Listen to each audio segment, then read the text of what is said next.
and welcome. Welcome, everybody, to Friday night. Let me make sure you can hear me.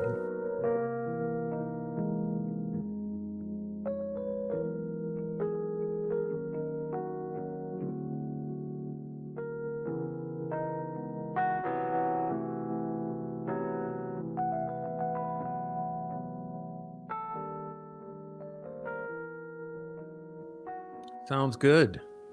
Well, let's say hello to everybody. We will get started. Welcome in, lurkers. Come on and join the live chat. It's friendly in here, so come on in. No one will bite you, except me. Okay, so let's start all over. I got to go pretty far back and say hello to those of you who are here. So glad to see everybody. All right, let's see. All right, first in tonight, we had Say What. What's up, Say What? Thank you for being here. Appreciate you so much. And we also had Amy coming in with the support pathways. Boom. Good to see you, Amy, and thank you for that. All right. Thank you, Amy. All right, what else we got? We got Mark Ellis. Says hi, Prof in chat. What's up, Mark? All right, Fur Baby Daddy coming in. What's up, gentlemen? Good to see you. Mary Beth Yema says hi, looking forward to another informative discussion about corrupt and dirty little Delphi and all its bad actors. We got Oleg Cat in the house and Miss Deb. Good to see you, Deb.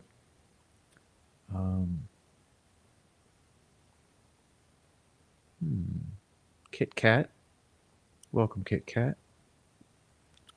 Court of Public Opinion says hello, like, and subscribe. Please do hit the like while you're coming in. I appreciate it.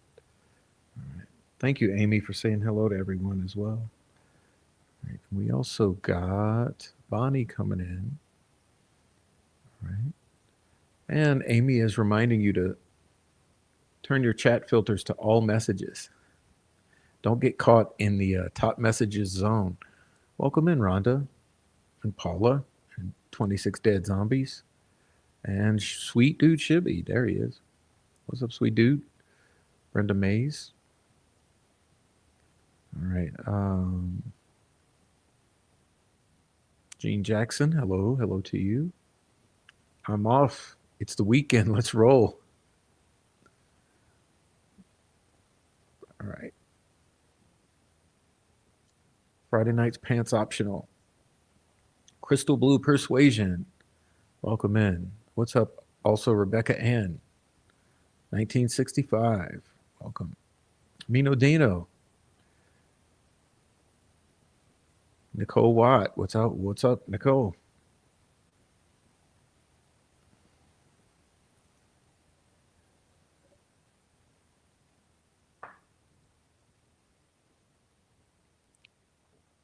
All right. What's up, Carol? What's up, just me? Back from traveling, trying to catch up. Well, maybe tonight will help you. We might do a little catching up. Dirty Diana. Hey, Diana.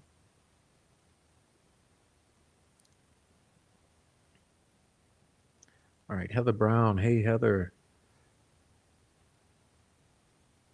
Marie Kelly. Hello to you. All right. Rebecca Ann, 1965 made me do it. All right. Lowered Customs. Greetings. Welcome on in. All right. Kate Yu. Welcome, Kate.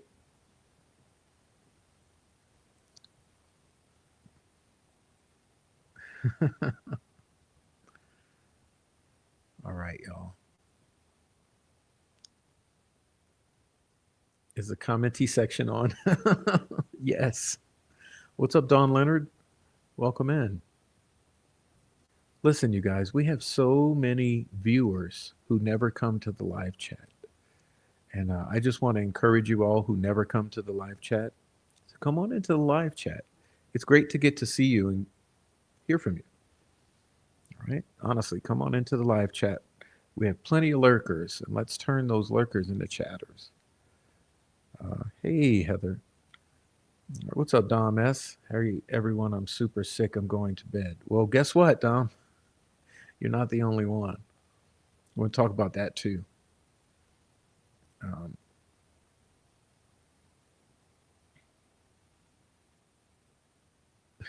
who's on the card for tonight's fight? And are the ring girls fire?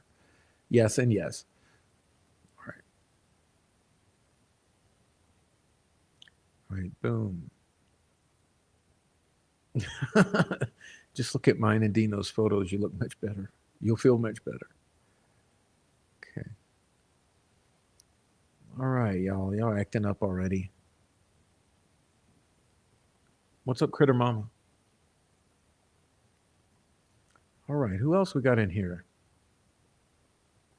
Happy Friday, Prof. How are you feeling? Better? No. No, that's what we have to talk about. Okay. Mandy. Hello, Mandy. All right. Artist formerly known as SS. Hello, everyone. Happy Friday. What's up, Goddess? Did I miss Goddess? Oh, there she is. Boom. Miss Goddess. There she is. There you guys. Hello. I got you. LB. I see LB is here. Welcome, LB. Welcome, Ninja Warrior Assassin. Okay. Hey, Four Pits coming in. What's up, Four Pits? Four Pits in the house. We can start now. All right. I'll be in and out of the chat while lurking, studying as usual. Right, y'all. Ninja Warrior Assassin. All right. You guys behave, behave. Starting early, Mino. Shotgun Susie, hello. Hello to you. Carla Ann, hello to you. All right. Thanks for coming in, everybody. All right. Crazy Girl 1203, what's up? Come on in. Come on in. Oh, man.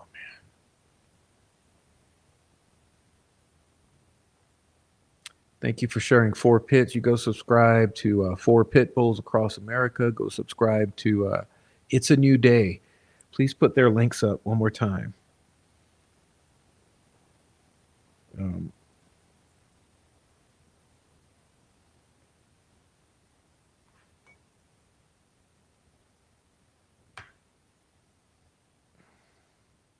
I got to deal with a problem. Here we go. All right. Now, I don't have all day. Welcome to you. Laura Dawson, welcome to you. Icy Cat, welcome. Oh, you guys are going to make me blush. Coming on in. Coming on in. Thank you very much. 1203 Crazy Girl, what's up? Okay. It's good to see you, Shotgun Susie. Hey, Jennifer Hoff, good to see you. Okay. Silence, hey, good to see you. How's your wife? How are you? All right. I'm gonna get with Prof for live soon. It is way overdue, brother. All right, so Tracy Fleetwood saying hello to the entire chat. All right, y'all. Now we got Scott Perkins. What up, Scott? Didn't I see Big JD? What's up, Big JD? All right.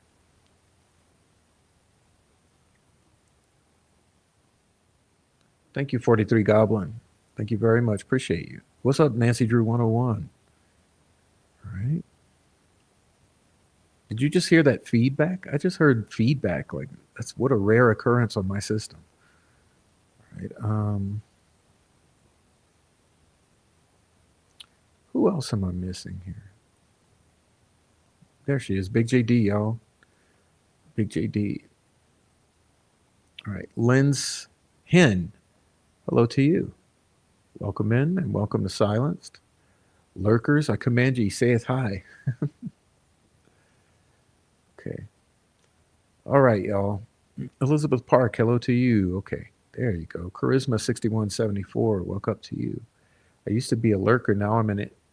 Now I'm just an introvert with a big mouth.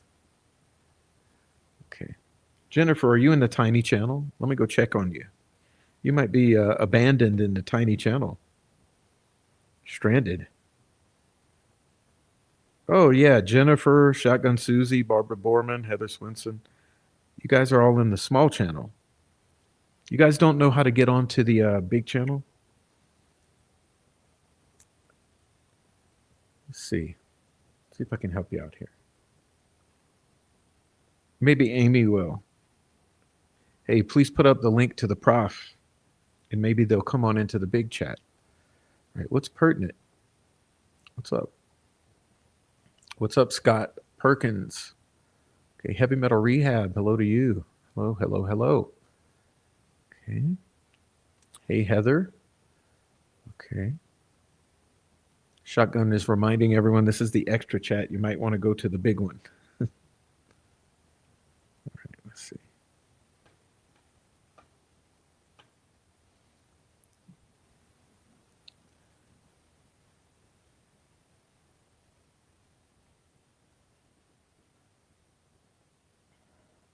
Digital, welcome in. Digital's coming in. Hello to Digital. All right. Hello to Plain Iron. What's up, Plain Iron? Good to see you.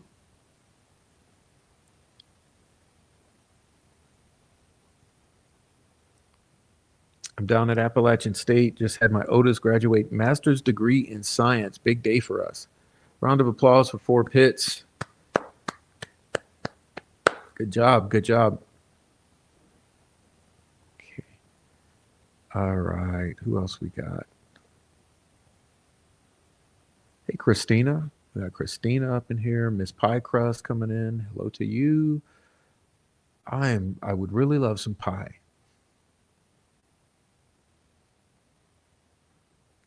What's up, Pie Crust? All right. Shelly Klein. Hello to you. Shelly Klein in the house. Welcome. Thanks for joining. Topher. Thanks for joining. All right. I think we're getting there. Dieter's coming in. What's up, Diener? Diener.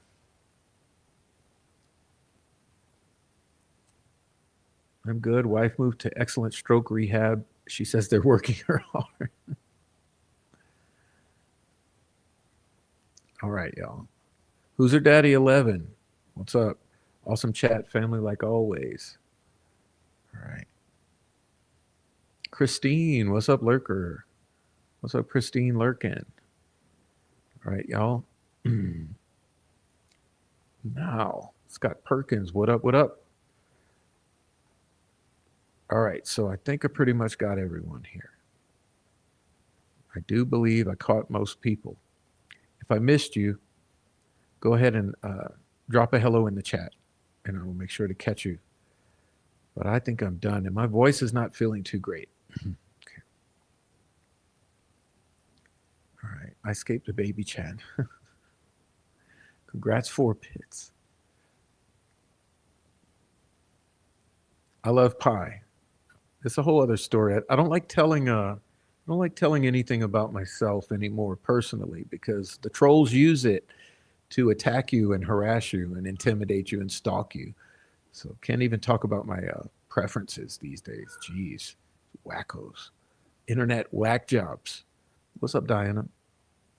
What's up, Trial Junkie? What's up, 4 Pits? Okay.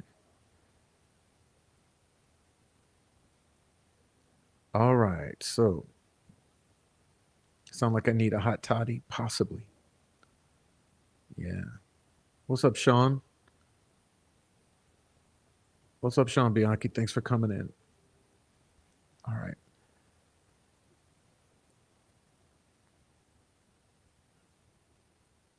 On a McDonald's run, but I'm lurking. Keep lurking till you're comfortable. What's up, Critter Mama? All right. I know that's why I don't put my facial pictures up and my real name. Can't even be a normal human being here because, well, they will stalk and harass and use any little thing they find out about you. It's a new day. Member for 8 months? Jeez. Really? Thank you. Longtime member. It's a new day. All right. All right. It was awkward in the morning, 2 midget ladies and me walking out of the motel. Skip Jansen. What's up, Skip? Round 3. How many rounds is this bout scheduled for? 13. I said it the other day. 13. Yeah. This will be a 13-round fight, and I'm willing to go all the way. All right.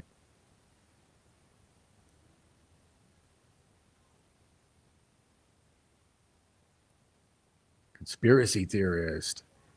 Hey, Troll Farm 1.0 and Troll Farm 2.0 both call us conspiracy theorists. That's how we know we're doing the right thing.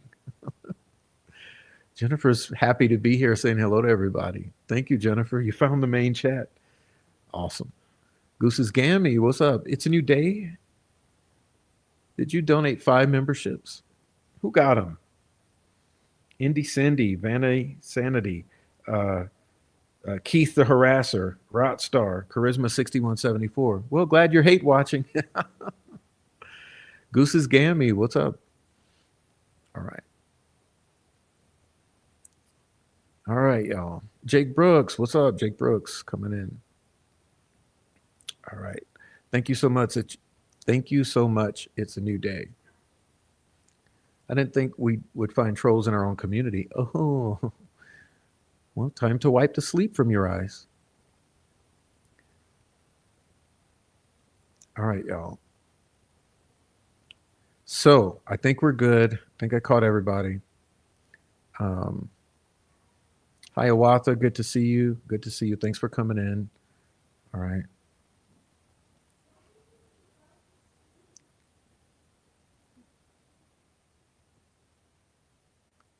All right. Jake Brooks, Skip Jansen, Hiawatha, Jennifer Hoff, Christina. It's a new day. Boy, Court of Public Opinion. We have a great group in here tonight.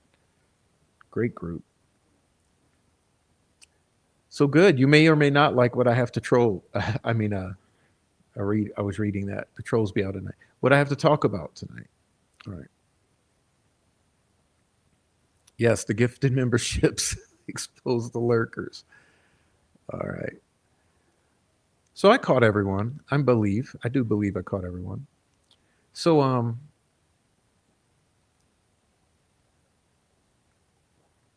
I must admit, remember when I told you that I got over my illness? Well, I spoke too soon. It's been a rough few days. So just so you know, it's been a rough few days. You know what? I gotta. Oh man, I promised someone I would unblock them from the channel, and I forgot to do it.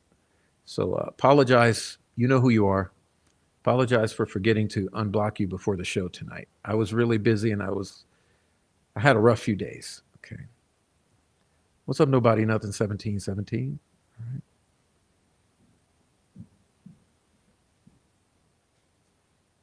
All right. All right. All right, y'all. So, yeah. What's up, Stephanie? Thanks for coming in. Hey, Prof and Chap.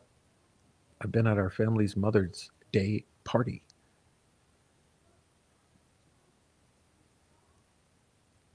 Yeah, you think so? Possibly I did. That's when it all started. That's when it all started.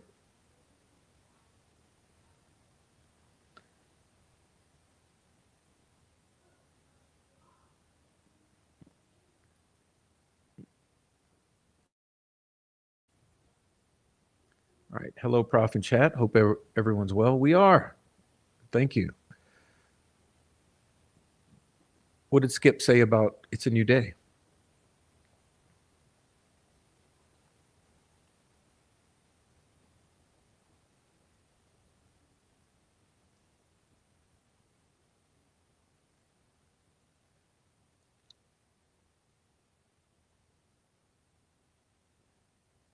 It's a new day. The new YouTube king or queen. Your stuff has been great.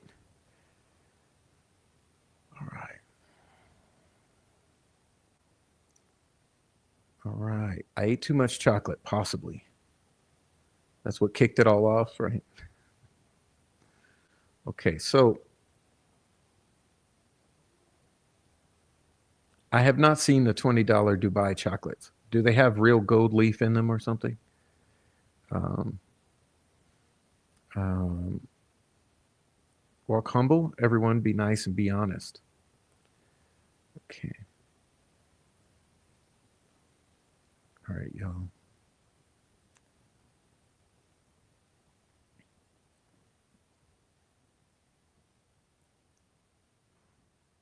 Yes, silenced. Silenced. I'm going to the doctor. Trust me. I'm going to take care of this. All right.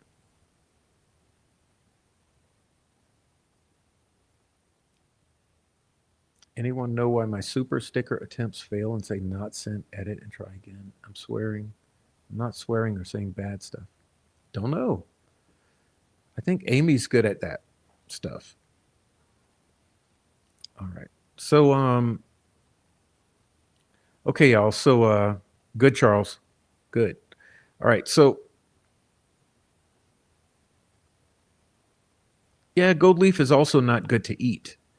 It it turns into gold chloride in your stomach when hydrochloric acid hits it.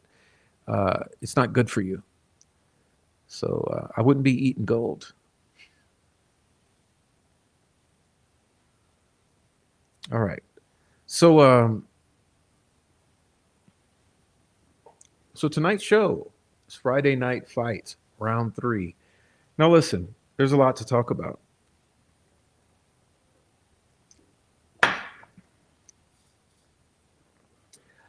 I'm understanding that there are some people in the community who are having a hard time.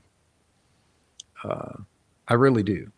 I understand it. And it would make sense because there are things that are difficult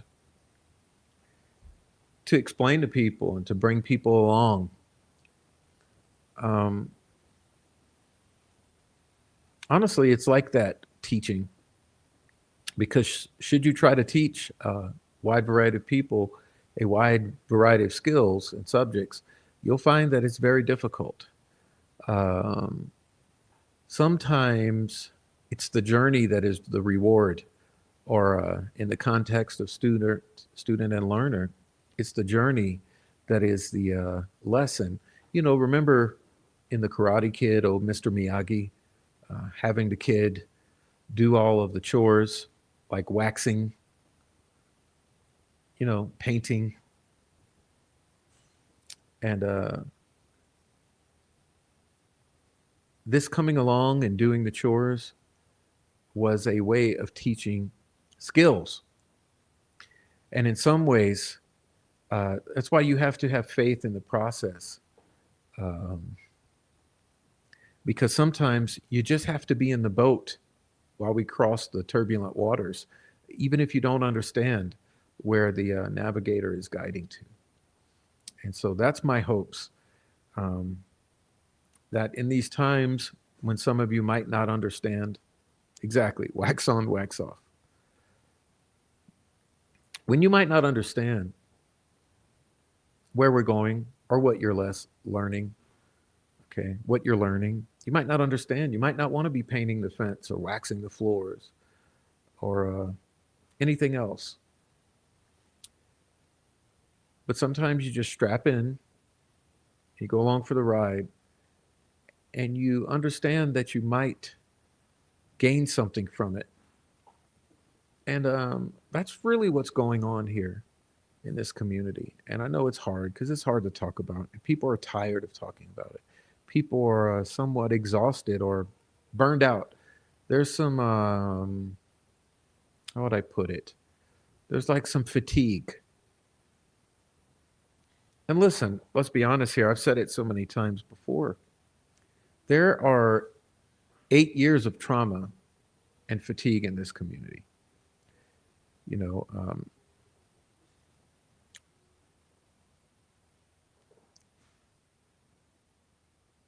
yes, the state made it a circus that drew you in, and here I am. Exactly. That's the best summary, period. And it continues to be a circus. And listen, some of us, we don't know where this is going to end. Okay. But It's been part and parcel the whole time. And this is why you see all of these heightened emotions and tensions in the community. And, and, you know, some of the allegiances that people have to one another were established because of survival. When being attacked from this side for so long, they attached to everyone over in this corner because they felt safer because the attacks were not coming from here yet. It was just coming from here, you know. And so if suddenly someone is looking at you and they're saying, hey, someone's attacking you in this corner, you don't want to believe it because this has been your safe space all these years. So it's been a rough road. It's been a rough road. And these past 2 months have been a rough road. And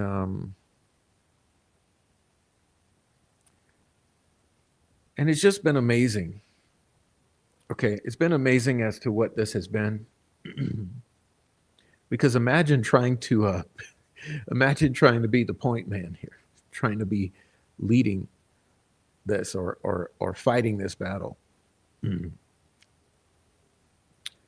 Um, well, I only put myself in the shoes of other legendary leaders. It's something. Um, but I want to show you some things. Like I think that there's some things that we could talk about. And Skip's hitting a good point. Thank you, Skip. When you realize who is at the origin of all the attacks, it changes your perspective. Well, yes, law enforcement. Okay, we'll start with that. Law enforcement. Now, I think the larger question is not just who's behind it, but I think the why is even more. Uh, so, why the need to have total and complete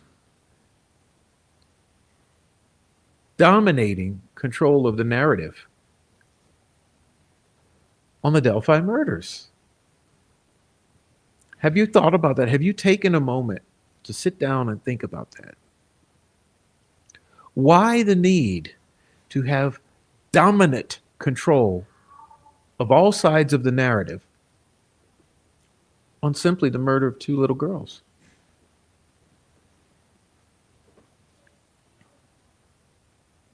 Online, complete control online.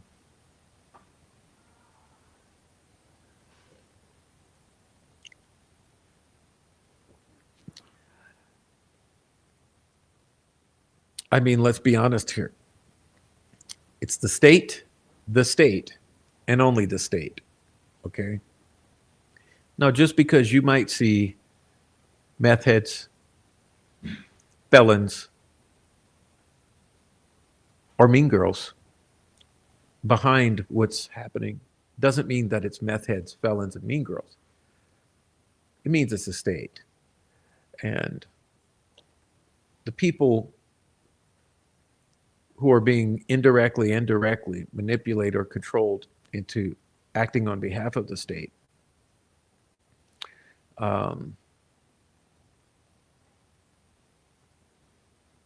They're the ones that are public facing. They're the ones we see.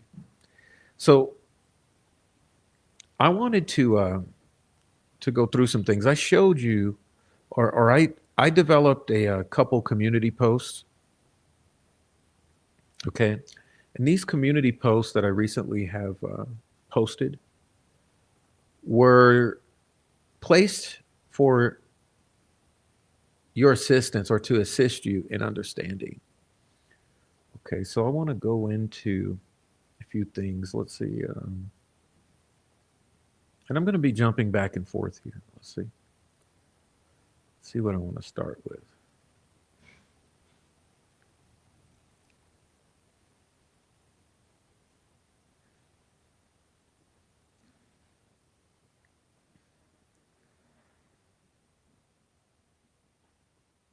I'm going to show you some things.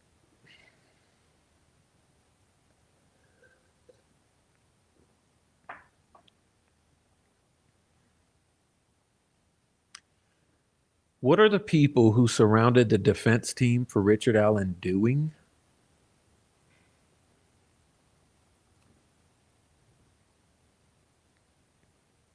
Harassing and threatening multiple individuals on the internet.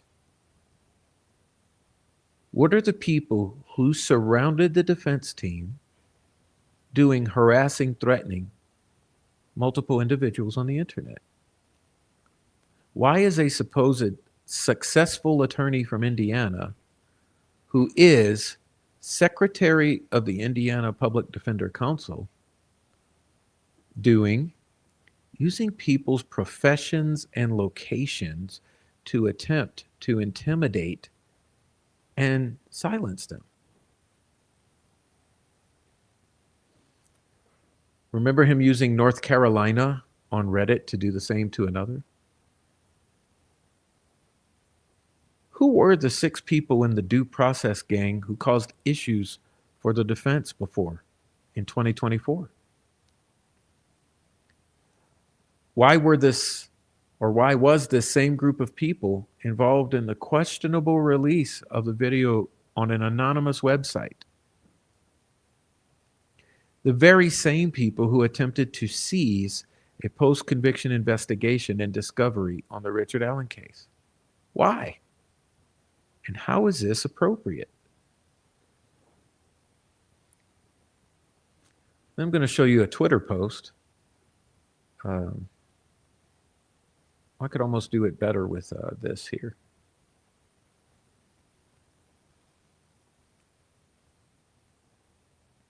So it should not be that much of a mystery to you that I live in Colorado, in the Rocky Mountains. So I wondered why, when I'm blowing the whistle on things that I'm not liking about Michael Losbrook's actions, why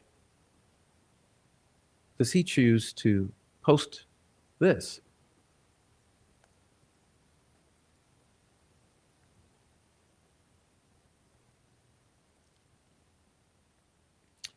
I'm going to show you a couple things here. They actually made things 100 times worse. They gave gas, they being the defense team, they gave gas to bad actors to talk shit and start the hype cycle. So that would be implying, like all of the others in this group, that you're looking at a bad actor here. Jennifer Auger drafted a press release condemning us for the release of the video.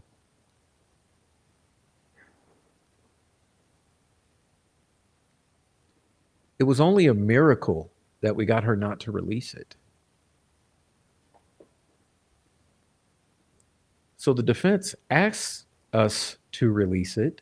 Then Jennifer Auger tries to effing hang us from our nuts.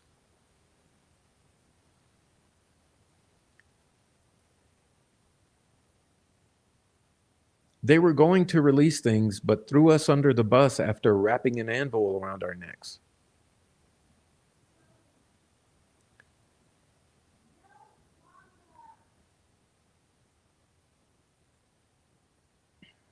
And so I said,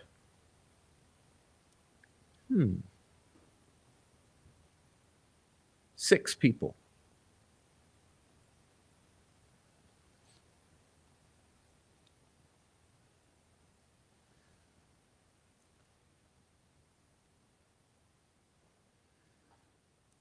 And I displayed this as well for everyone.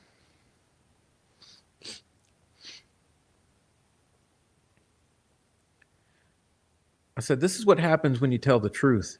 What is the owner of the Free Rick Allen website doing? Threatening and doxing the Prof, while simultaneously placing himself in a position of public confidence, asking for tips on the case, warehousing email addresses,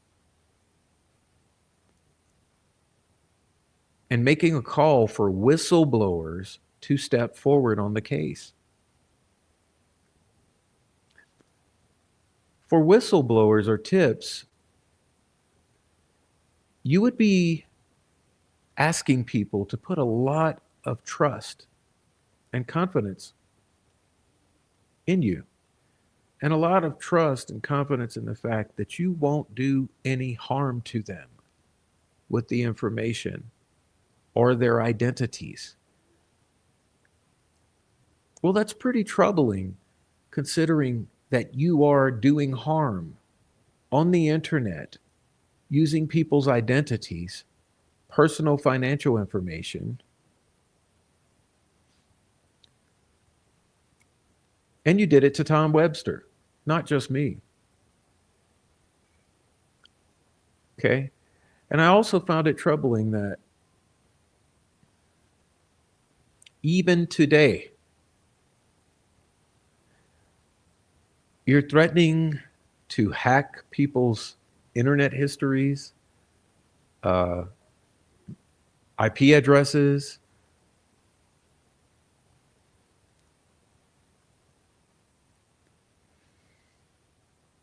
Let's go back to this.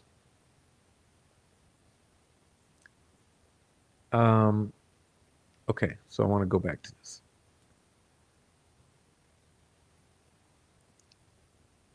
Let's go to this one.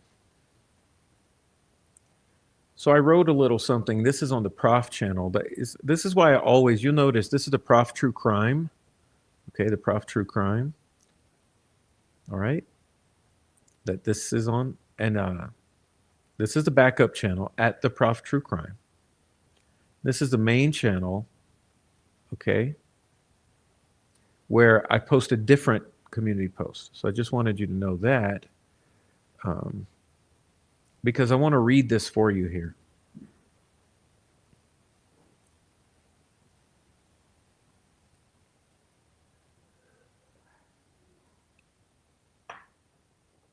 All right. Let's see. So I'm going to read this for a moment. I know it's rather lengthy, but just be patient because I did this for all of you, and you can all go read it at a later time. It's so that you can understand maybe some of the thoughts I have. Okay? So let me talk. I'll stop probably at each paragraph.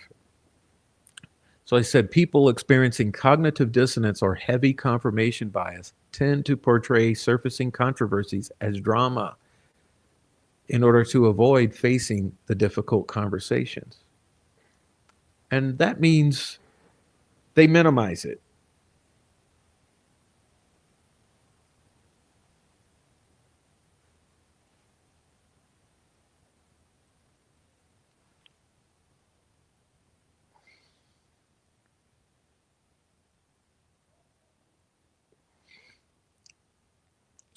Those personally embroiled in the drama or controversies often avoid addressing it directly, as addressing any claims directly might be considered as a de facto admittance of wrongdoing.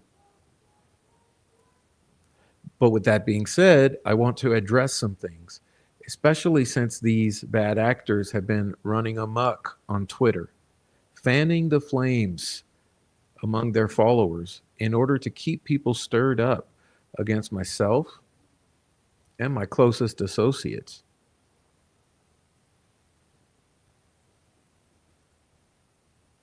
What's more astonishing or astounding is that these so-called social justice warriors are blatantly running around spreading mistruths and misinformation while calling the truth tellers liars in an attempt to discredit them. All of this is being done in a manner which I consider razzle-dazzle, a technique meant to keep everyone distracted and the public from seeing the truth in what is actually going on. Okay. So I want to take a little detour, I guess. I'm going to pull up this right here. says, a razzle-dazzle refers to a noisy and exciting activity or display meant to attract attention.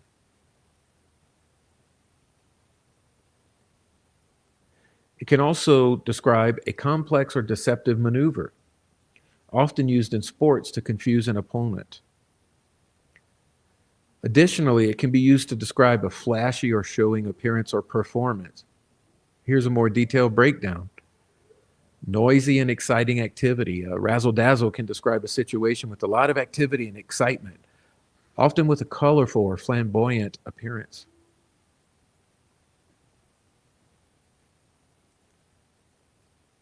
For example, the razzle-dazzle of the circus, aptly put, right, would describe the vibrant and engaging atmosphere of a circus.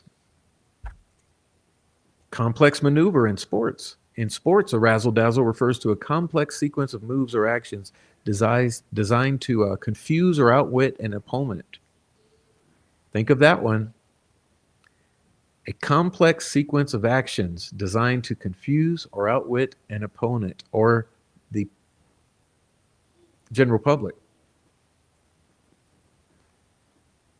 This could involve a series of handoffs, passes, or other moves in sports that are difficult to predict. And here I highlighted at the bottom, the best one. Razzle-dazzle can also describe the flashy or showy appearance or performance often intended to impress or distract. Okay? So what I'm saying is that this is an attempt to distract with a bunch of complexity and noise.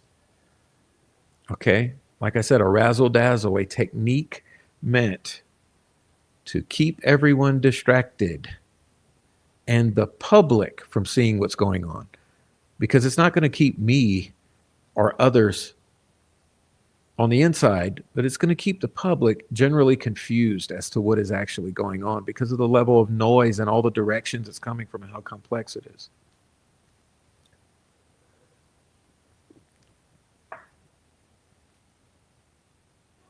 All right.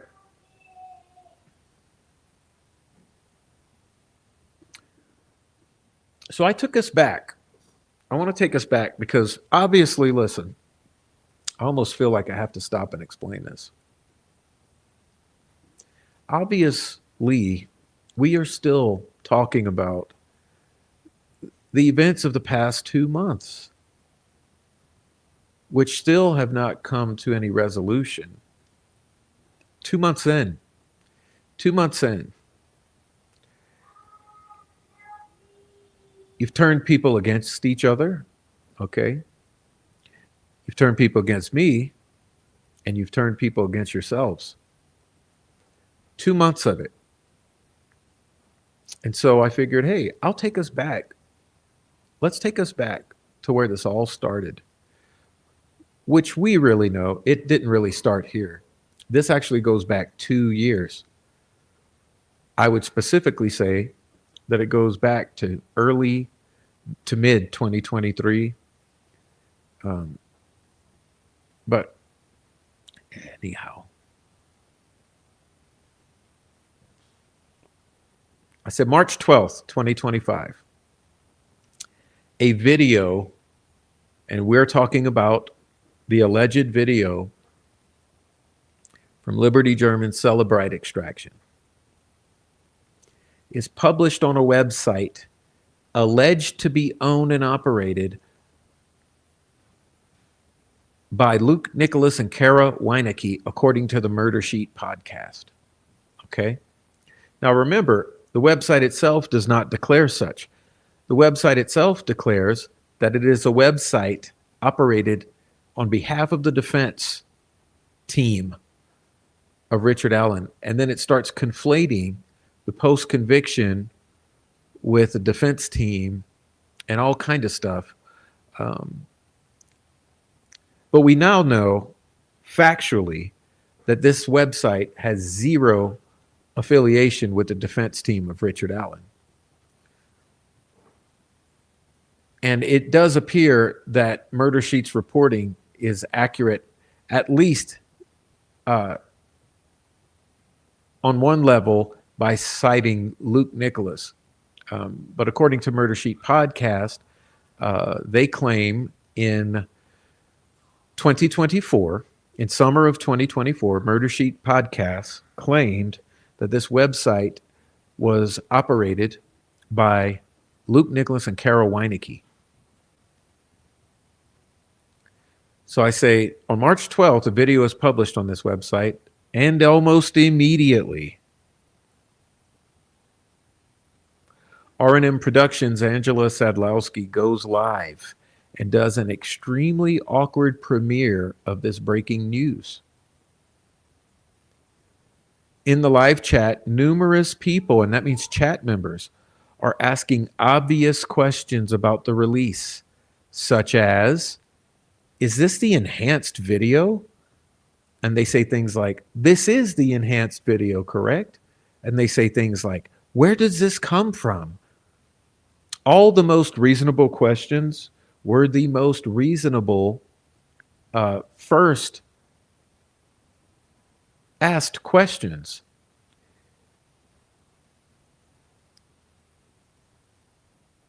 By followers of the channel.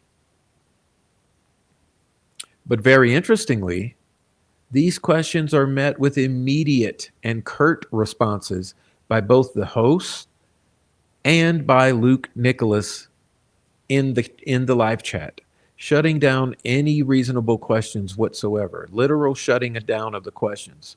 So every time it was asked, is this enhanced? It was immediately shut down. Every time it was asked, where does this come from? It was immediately responded to with the defense. And you can go watch that live stream for yourself and you'll see it for yourselves. Also interesting, during that unveiling of this release, Angela Sadlowski acts as if she has no clue who is behind this website or the release. Okay? She acts as if she has no clue that this was going to be released, when we now know that to be an absolute falsehood. Okay? We know that she was an integral part of the entire scheme. So why would she act as if she has no clue who's behind the release, who's behind the website, or that it was going to be released, when we know that to be absolutely false and that she was an integral part of the entire scheme? And just like clockwork, immediately after that live stream, the entire audience is sent to Criminality's channel, who does a follow-up live stream wherein all similar questions are also immediately shut down.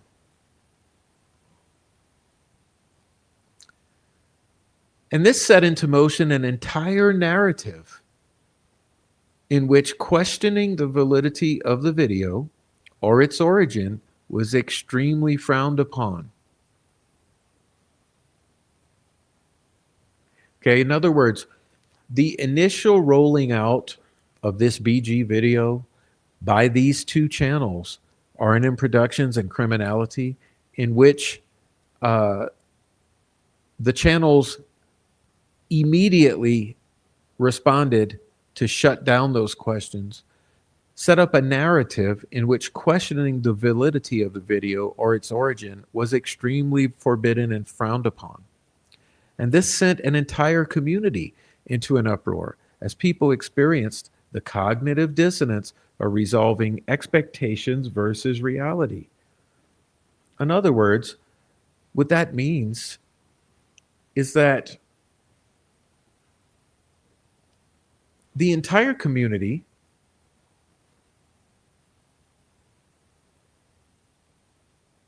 didn't understand what they were seeing, because the way that this video met the eyes, the looks of it, and the questionable provenance, okay, the questionable provenance,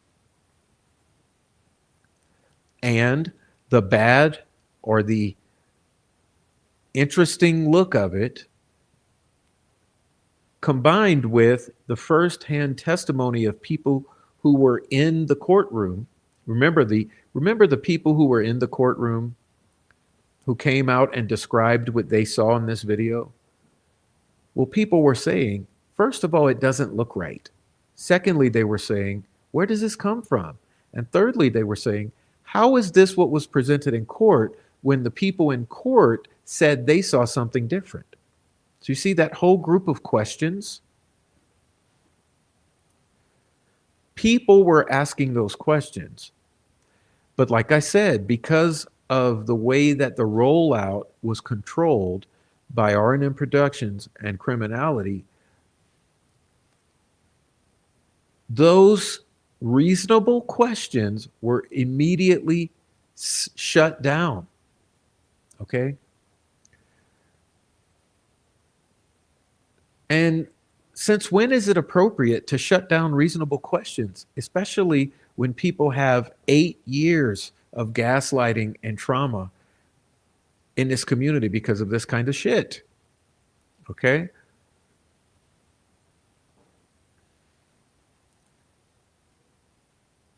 March 14th, 2 days later, after watching all of these events unfold and being personally very unhappy about the situation, I went into research mode and began figuring out who the parties behind all of this were. Angela Sedlowski, Michael Osbrook, Nicole Miller, and Luke Nicholas, with the possible involvement of Matthew Hoffman and Carol Weinecke. Okay? 1, 2, 3, 4, 5, 6.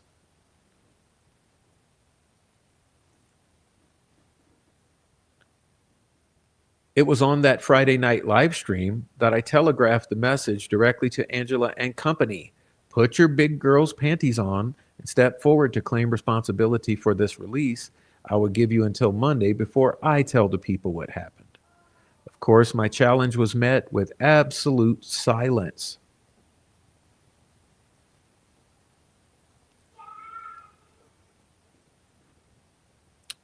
Now, March 16th to 17th, or 16th and 17th, I privately messaged Luke Nicholas and Nicole Miller, pleading with them to step forward, to shed some light on the situation, and to encourage the others involved to do so as well by claiming responsibility for the release and settling the concerns within the community.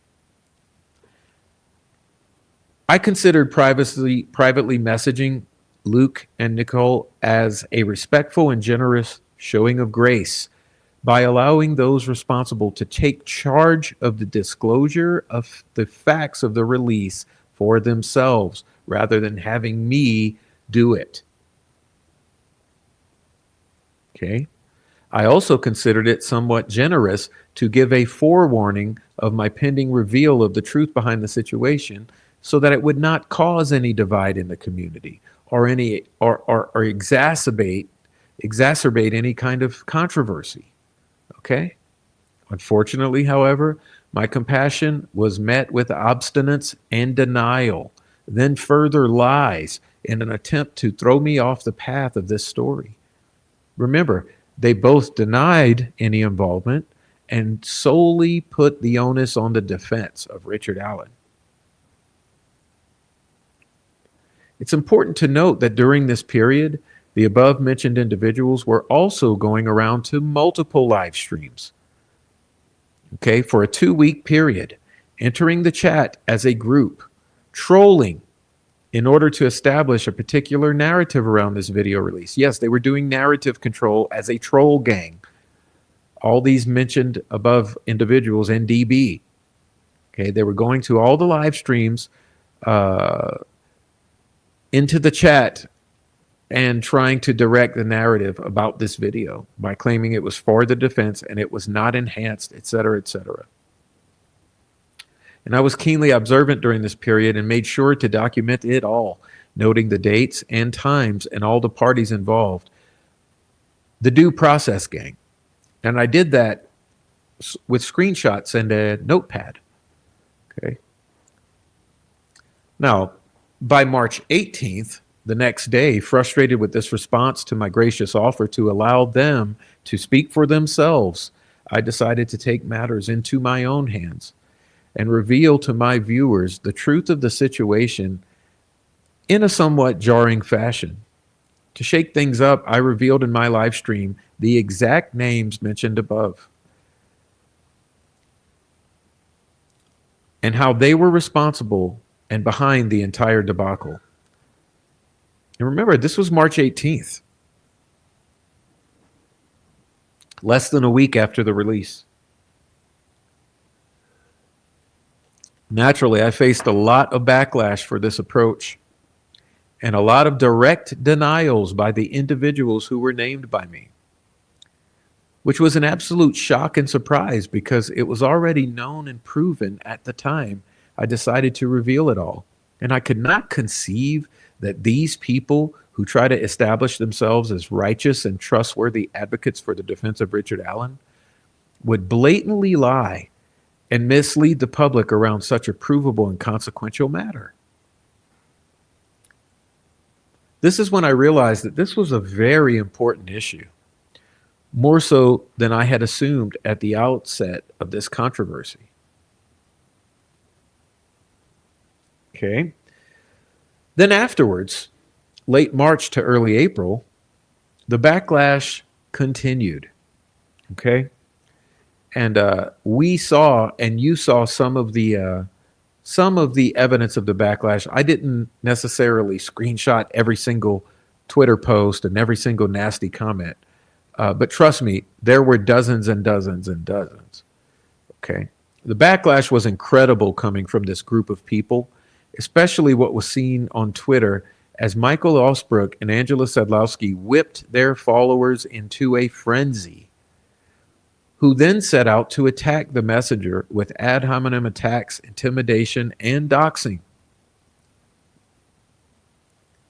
As this was all brewing, another narrative began to take shape, which revolved around Mrs. Allen allegedly, quote, not taking the proper steps in regards to a tort claim or civil suit against Westville and the state of Indiana. There also began to be murmurings of so-called bad actors interfering in the decision-making of Mrs. Allen and advising her to go against the due process gang internet cranks and attorneys from the state of Indiana, Michael Osbrook and Carol Weinecke. Now, I found this pretty alarming because I was privy to many of those discussions, and I was well aware that Mrs. Allen was not being ill-advised, and she was not conflating the two issues. I also began to find it concerning that the individuals who were directly behind this unethical leak on the free Rick Allen website would also be trying to take hold of the post-conviction investigation. And when they were unsuccessful in that attempt, would resort to public intimidation via a public shaming and pressure campaign to try to influence Mrs. Allen's decision. Little did they know that it was already too late. Mid-April to early May, I was given a copy of the retainer agreement with signatures attached, only requiring the signatures of Mrs. Allen to be considered a legally binding and finalized contract. They will still tell you to this day that it was a draft. After some research and consideration, I decided that publishing this retainer agreement would be the surest way to provide transparency and understanding to the community at large regarding the murmurings in the community surrounding this contract. I also felt it was necessary to inform the public on the difference between a post-conviction investigation and the bringing of a civil suit after I realized that the same parties behind this post-conviction counsel agreement were attempting to posture themselves as parties to a civil claim. It was my understanding that Mrs. Allen was not happy at all with these individuals and didn't like them, or with this attempt to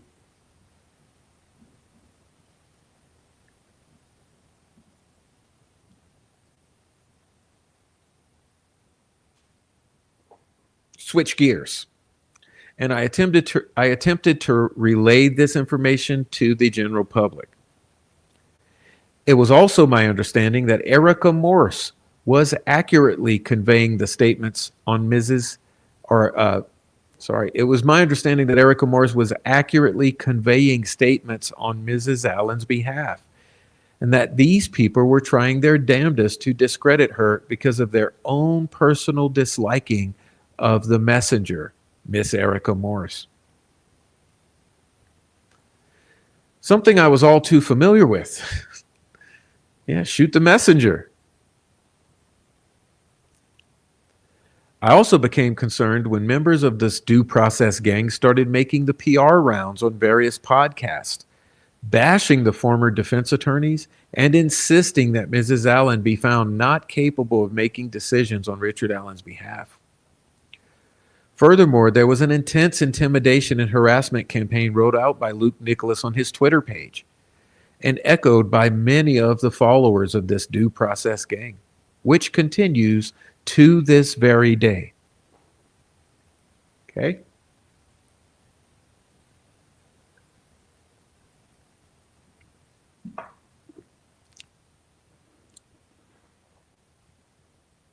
So let's see.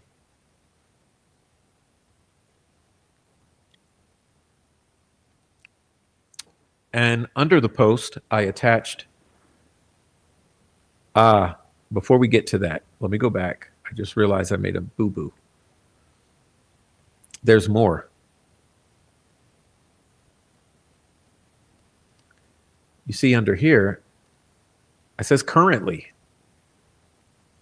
I was dumbfounded that after more than a month and a half of allowing this controversy to fester, some of the individuals named above have just begun to come out and drip some information, piecemeal statements of accountability, however, failing to make any specific and definitive statements about the truth of the events that have unfolded over the past months.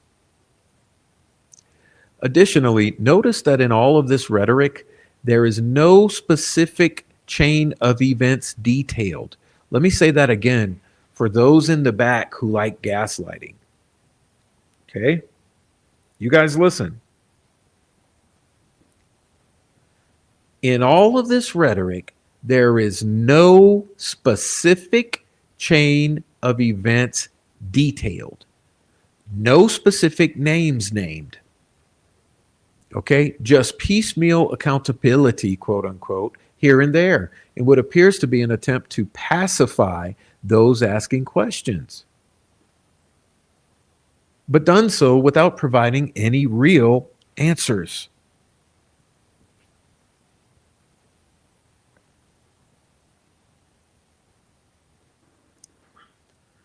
The question is what really happened and why all of the lies and distractions for more than 7 weeks, and why still not the entire truth. What really happened?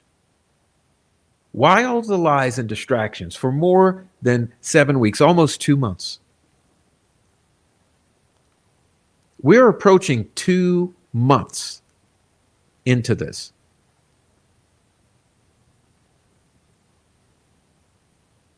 Why still not the entire truth? I sent out detailed and specific emails to Andrew Baldwin, Jennifer Auger, and Carol Weinecke, yet to this date, not a single reply.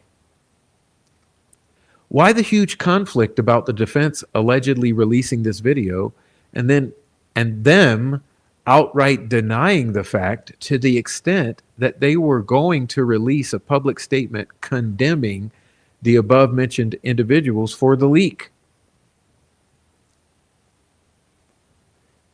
Why the silence all the way around? Surely something is not kosher here. And once again, why, instead of directly addressing all of the questions and proving with receipts all of your claims? Again, why, instead of directly addressing all the questions and proving with receipts all of your claims, do you instead choose to intimidate, harass, and dox those who are asking the hard questions? And so it continues. And honestly, I wouldn't expect anything better at this point. But don't shame the people who are asking the questions, and don't relegate this information to the sphere of endless drama surrounding the case. This is so much more than mere drama. If it was not, then you would not see so much fear, intimidation, and emotion tied into such a seemingly innocuous thing.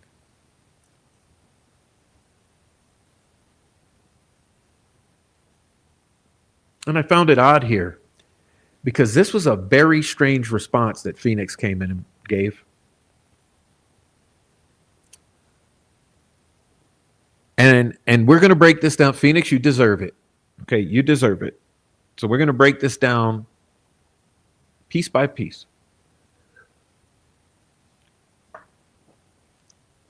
This is quite a tale. What is a tale?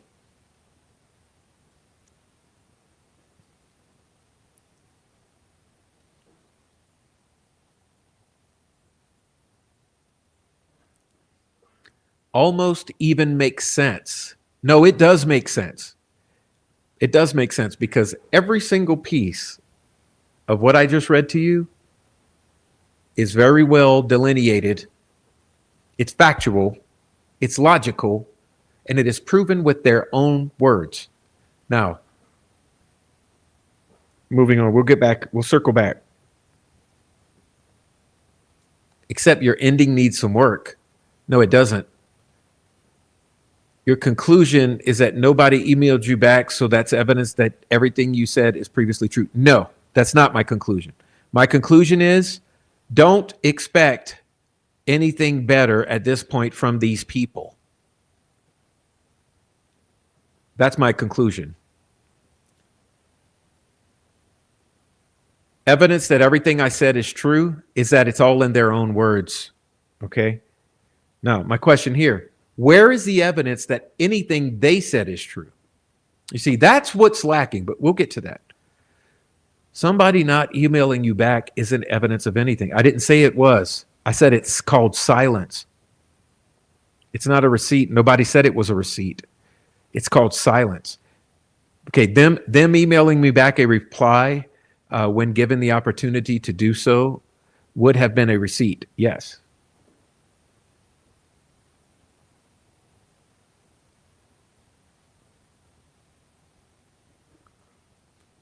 It's nothing.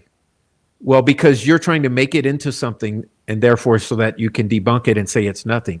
It's not my conclusion. My conclusion is everything I said is true, and I wouldn't expect these people to tell the truth with receipts at this point.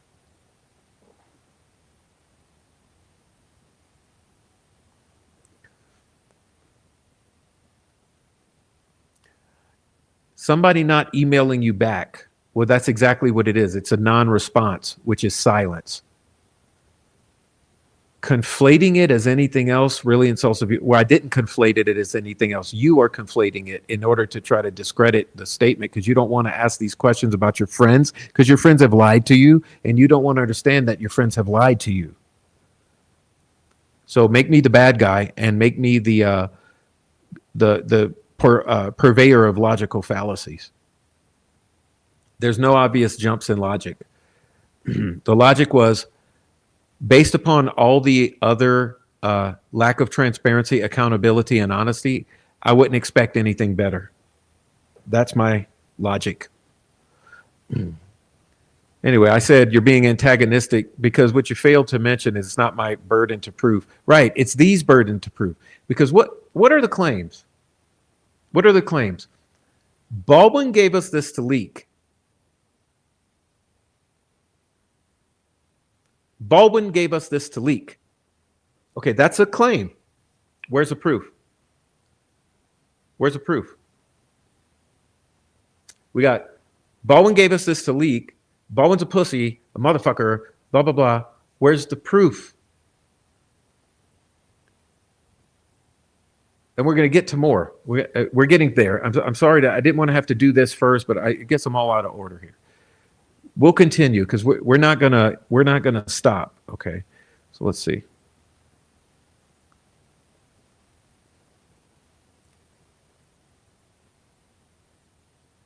All of the individuals mentioned above have the burden of proving their claims. Yes, I believe that. Prove your claims.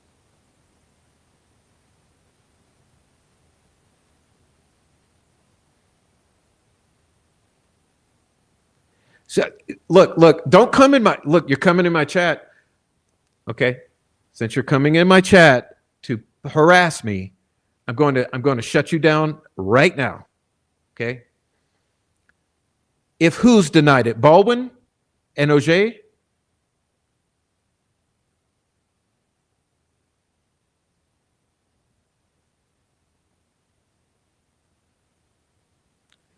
Okay, I'm gonna fuck you all up. I'm gonna end the stream in 2 seconds if you don't shut the fuck up.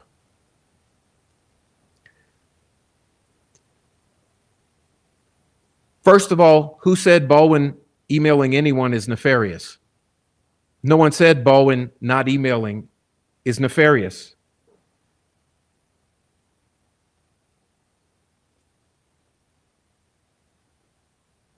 See, here's where we're going to shut the bullshit down immediately, Phoenix, and you can go fuck off.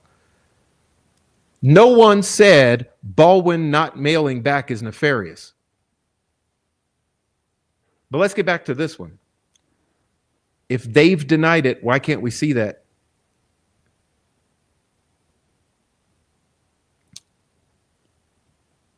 I got to play fucking pussy games with you assholes.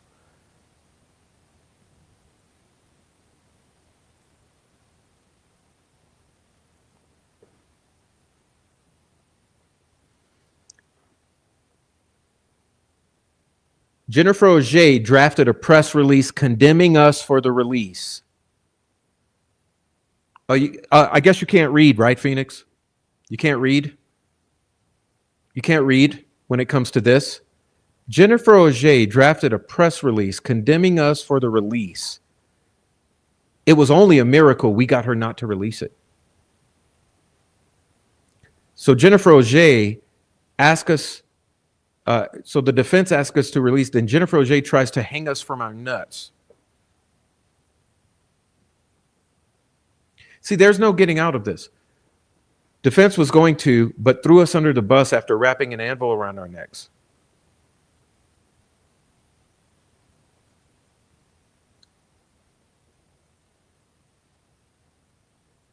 Your arguments are such bad faith, dude.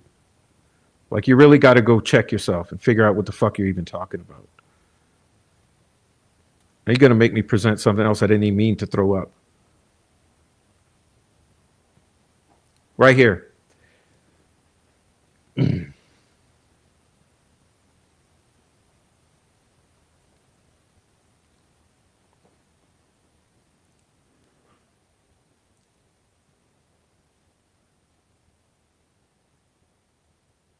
Jennifer Auger confronted Andy in particular about the video. Instead of him saying, yes, that was the plan,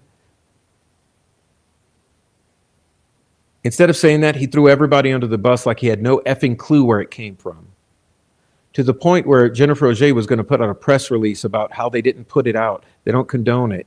And they don't condone any additional shit getting out. And somebody was like, MF, you better not.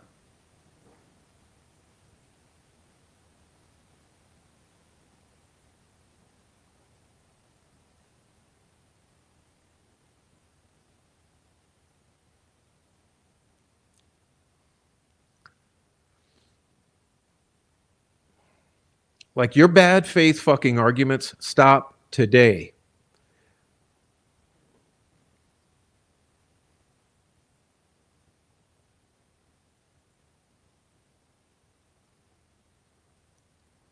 Do you notice that not one receipt has been provided or produced for their claims? And it is a fact that Baldwin and Auger are denying. Further, you're gaslighting. There's no leap in logic. There's a statement of facts and questions are asked. Why are you not holding your friends accountable for their words and actions?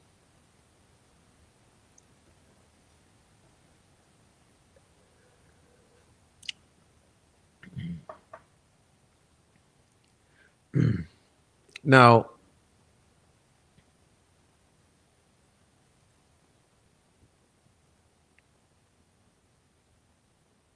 No, because it's infuriating because they come in with bullshit. This is the point.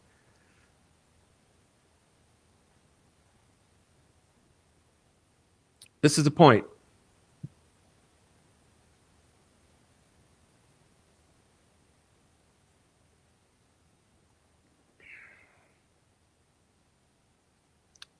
Why attack me? Why attack me?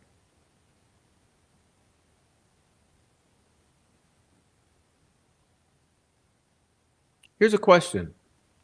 Who released this shit?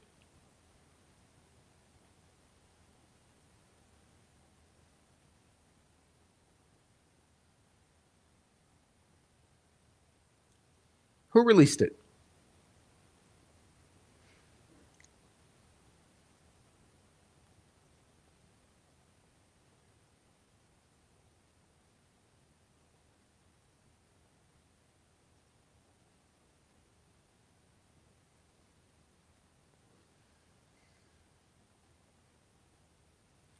I guess it's time for the presentation now. Let me pull it up.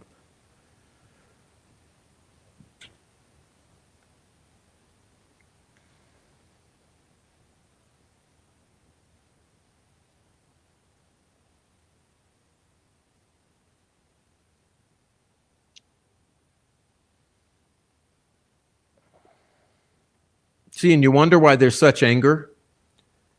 Because you guys are stalking and harassing, intimidating, and doxing. Michael Osbrook. Now, this is a computer generated transcript, okay? Before anyone gets on me for anything in this, listen, I didn't type this because someone already came in today trying to let me calm down. These people piss you off. Look, this right here is a computer generated, automatically generated transcript, which I did not type because someone came in today with some kind of grammatical shaming for something I did not produce. All right. This right here is from a computer listening to people speak. Get it? I did this so I wouldn't get a copyright strike for playing the audio clips, okay, or the video clips. But basically, these are the words of Michael Osbrook, pulled from a live stream by a computer-generated program. So listen.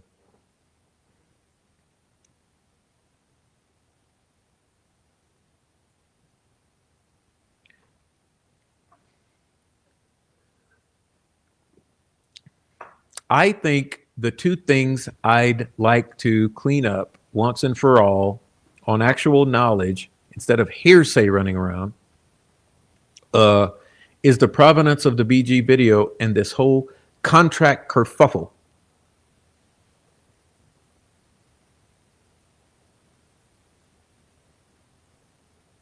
And the BG video, whatever anybody says, is straight out of the phone extraction I was given. Andy Baldwin said it was okay to release it, so Angela got it, period. Okay. Stop there.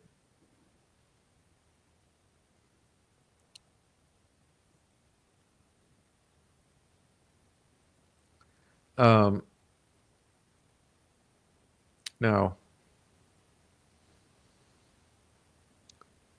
straight out of the phone extraction I was given. Okay, so you were given the phone extraction.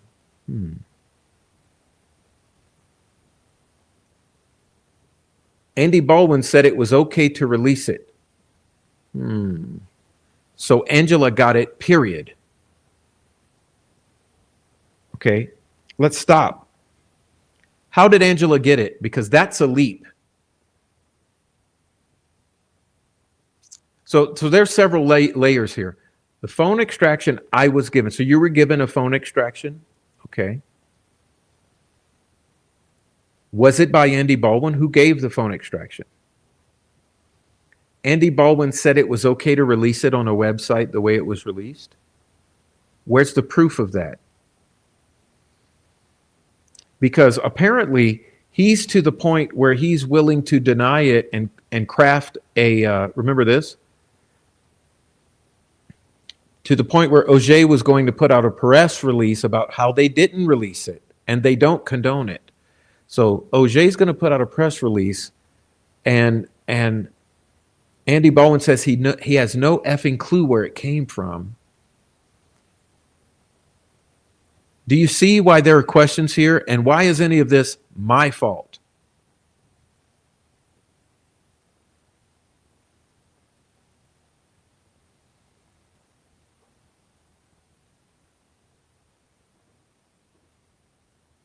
Hey, mods, chill out, mods, chill out, mods, chill out, mods. Let people talk a little bit. All right, listen. Andy Baldwin said it was okay to release it. Where's the facts? Where's the proof?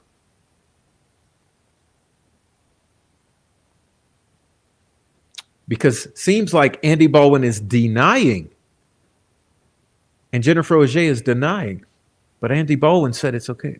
Well, that's a contradiction. So isn't it on you? Is it the onus on you guys to clean that up and show and provide the proof? Where's the evidence? Okay, here's another one. So Angela got it, period. Whoa, whoa, whoa, whoa. Fuck you. Fuck you. Fuck you. Fuck you.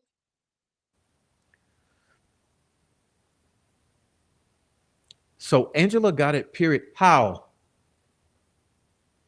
See, that's another leap in the sequence of events. Aren't you a lawyer?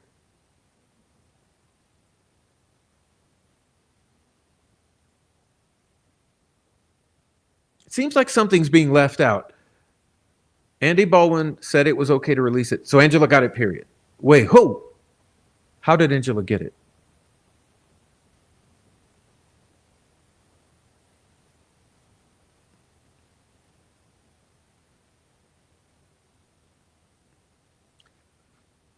I'm just curious. Because this seems to be like Angela could have gotten it from any other method.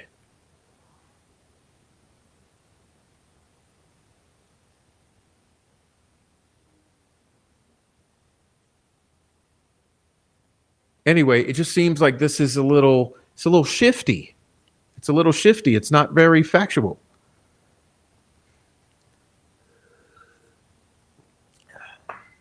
Crazy Girl says, couldn't we have said this a long time? Oh, yeah. By the way, this took a month and a half. This took a month and a half to get this out. This was like pulling teeth. Okay, this was like pulling teeth. This took a month and a half just for this. And even this is like, what is this? It's shifty. Andy Bowen said it was okay to release it. So Angela got it, period. How? Do you mean to say that you gave it to Angela to release on a website? But okay, so what happened after Angela though? You notice how all of this is left out? There's so much left out. So the website is not owned by Angela, right? So how then would it end up on a website, even had Angela got it? However, because none of this is later. How about this?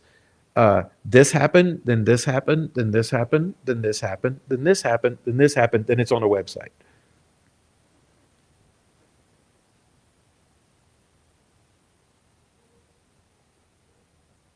I think that's what people are looking for.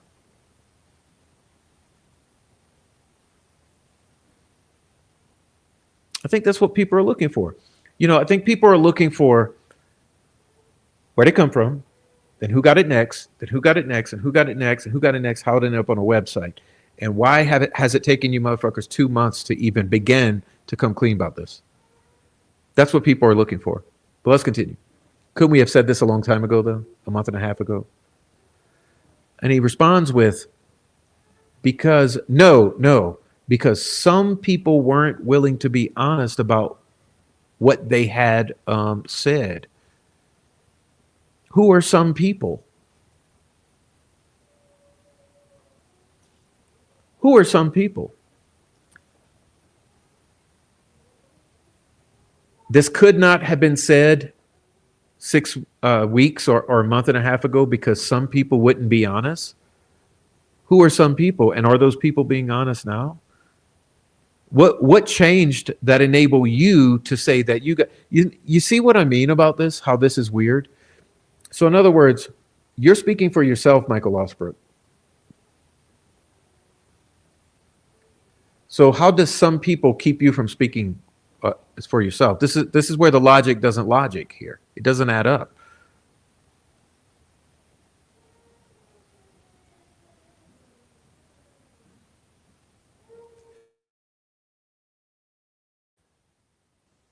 I'm just saying this. None of this makes sense right here. It's all ambiguity, and it's like you're doing this intentionally. It's straight up a phone extraction you were given. Andy Baldwin said it was okay to release it, so Angela got it, period. Could we have said this a long time ago, month and a half ago? No, because some people weren't willing to be honest about what they had said. That's not adding up. So that people would be comfortable with us having access to the discovery, we suggested becoming post-conviction counsel. Oh. So the whole thing with becoming post-conviction counsel was about having access to discovery, period.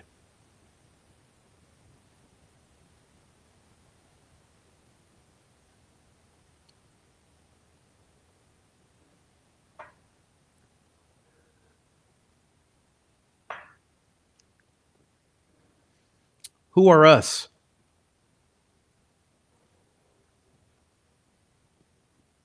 And I've shown you this.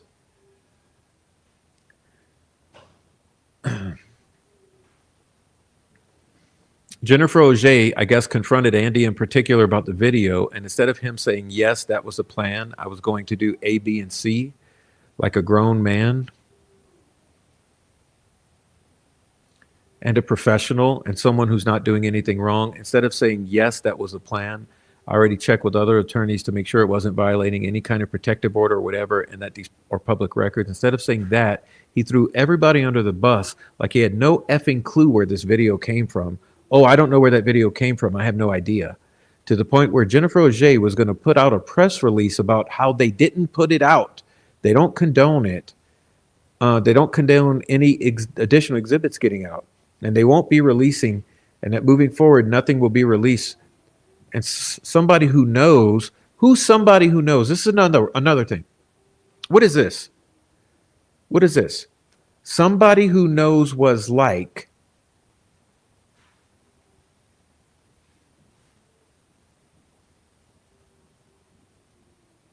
Sluti says, and somebody who knows. Who is that? Why all of this ambiguity? Somebody who knows was like, motherfucker, you better not, because I will like out you. Which sounds like blackmail. It sounds like holding something over Andy Baldwin's head.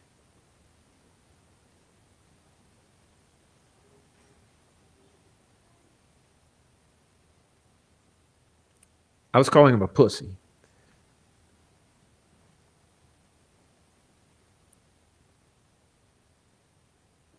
So do you guys see where there are questions here? Do you see there's questions?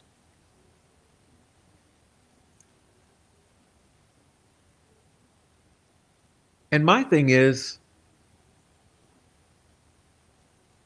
instead of answering those questions with evidence or receipts, proving to the community your statements, why is it let's attack the person asking the hard questions? Because anybody in their right mind seeing this stuff would have these questions.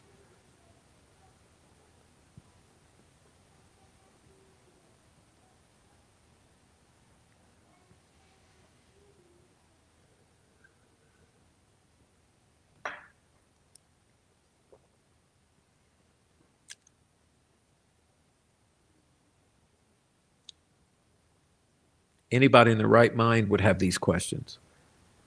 Now, the fact that I was on to these questions a month and a half ago, and some of you are just starting to understand what the questions even are today, doesn't make me a bad guy. It doesn't make me a bully. It doesn't make me a conspiracy theorist. And it doesn't make me responsible for attacking anyone. It means I'm asking questions that I've been asking for nearly 2 months that yet remain unanswered.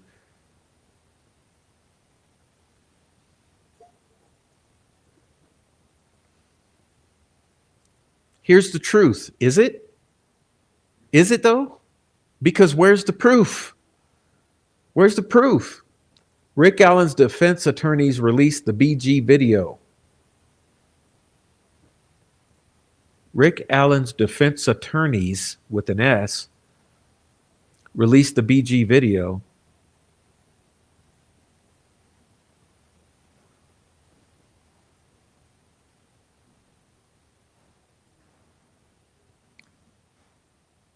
Where's the proof?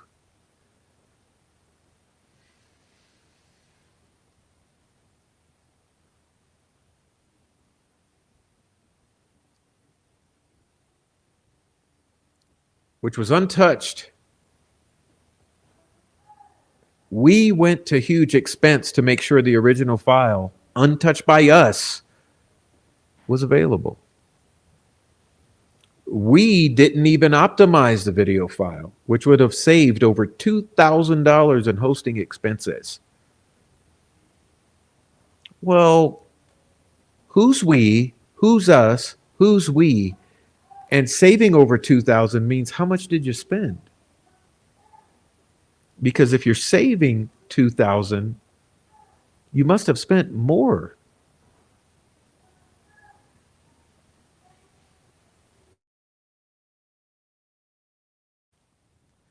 Then in the ever-changing stories around this entire thing, suddenly I paid for the website.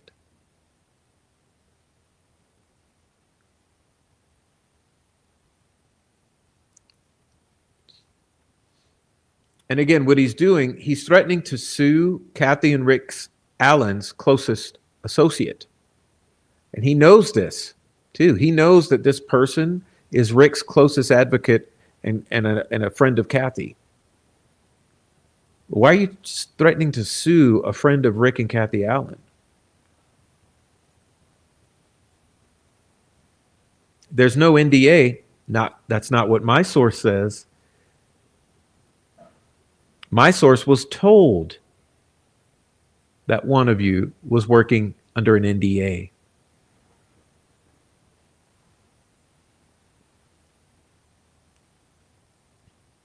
Over 700,000 people have seen the full BG video. That was within a week.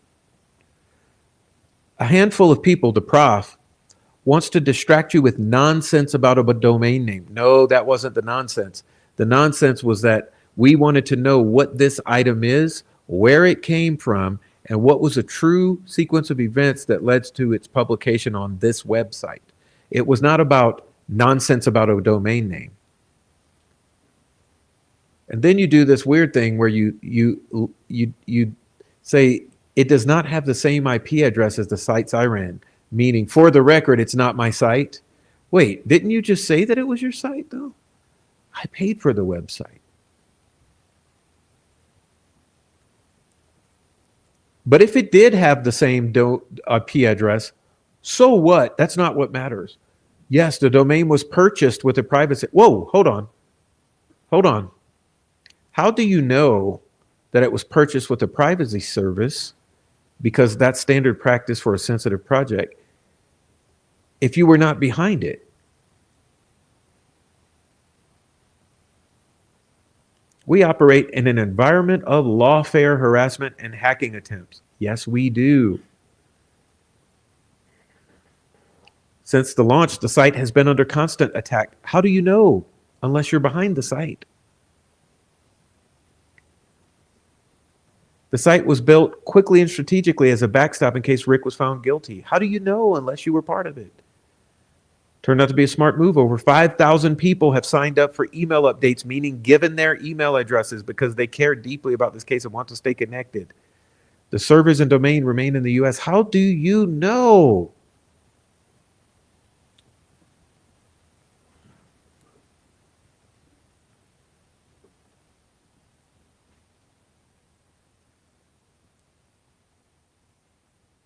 So you see what I mean about the absolute.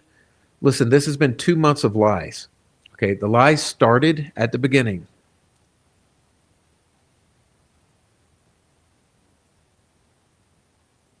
Okay, the lies started day one. And instead of attacking me, why don't you people go ask the people who lied to you? Like let's go back to this. Let's go back to this.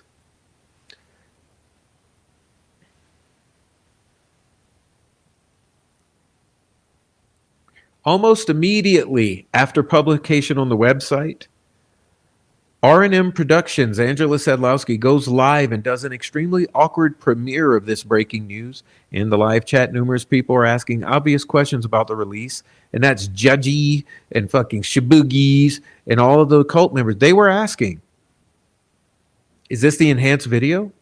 Is this the original video? Is this the enhanced video? Where does this come from? Very interestingly, though, these questions are met with immediate curt responses by both the host and Luke Nicholas in the chat, shutting down any reasonable questions whatsoever. Also interesting that during the unveiling of this release, Angela Sedlowski acts as if she has no clue who's behind the release and who's behind the website and that it was going to be released. Acts as if it was a surprise, which we now know that to be absolutely false, and that she was an integral part of the entire scheme. And remember, it's not just me saying that, it's Michael Osbrook saying that. Andy Bowen said it was okay to get it, to release it, so Angela got it, period. Andy Bowen said it's okay to release it, so Angela got it, period.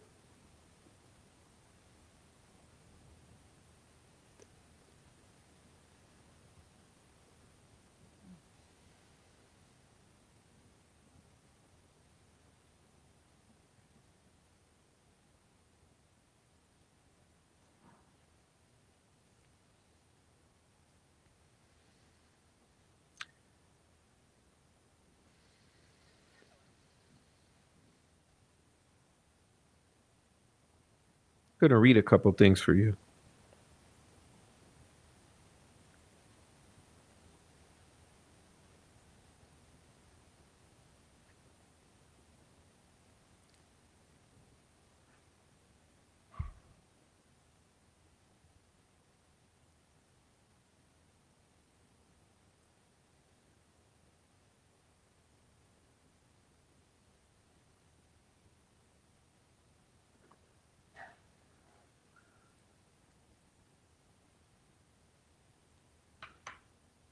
Before I go on, let me correct something in here. Because Keith, who called me bitch made, hear this, time him out for 24 hours. Get him the fuck out of here. Time him out for 24 hours. Since I'm bitch made, Keith, I'm about to show you how bitch made I am.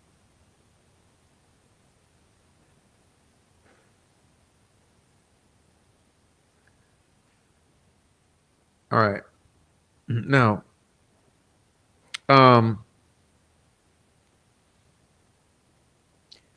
I want you to observe what Keith is doing there in the chat. Distraction. You see, what are we here talking about right now? What are we here talking about?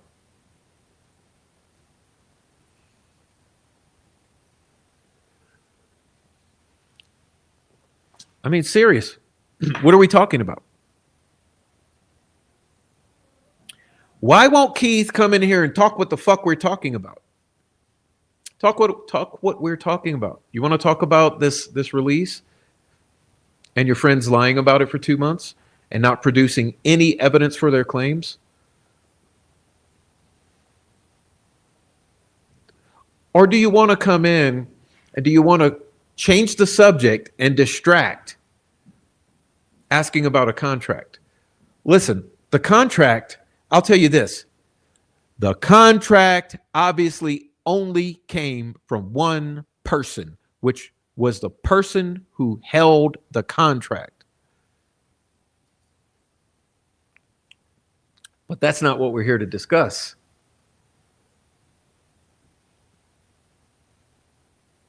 And why the butt hurt over the contract?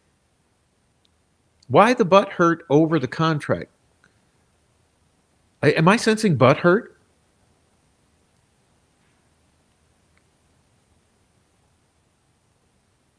You see, this is called razzle dazzle. He's doing a distraction campaign. So yes, who the fuck cares that I posted a contract? I was asked to post a contract, and I did so respectfully.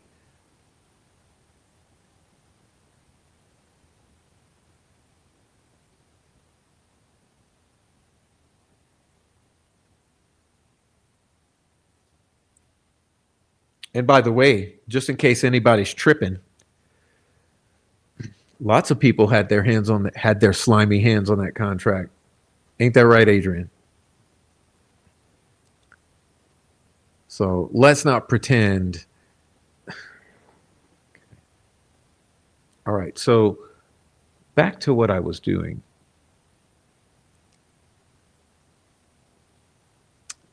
Anyway,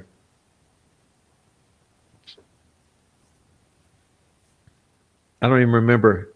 You see, they accomplished the goal of throwing me off my train of thought, which is the whole goal of coming in disrupting.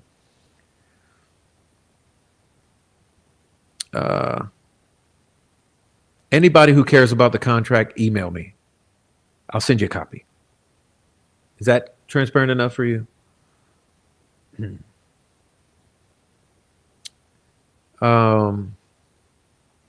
But you see, it's funny that you want to come in and talk about a contract. It's like Phoenix wanting to come in and talk about emails. Okay?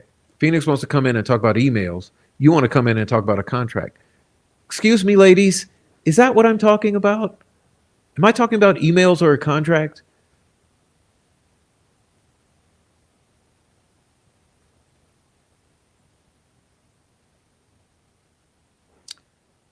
Anyhow, it's funny though because listen, here's where it's really senseless. The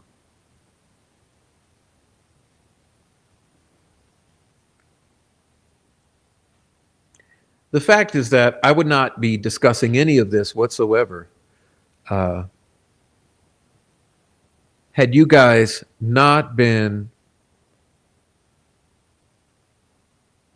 attempting to intimidate, troll, and dox on the Twitters with all of your bullshit. Let's be honest here. Michael Osbrook,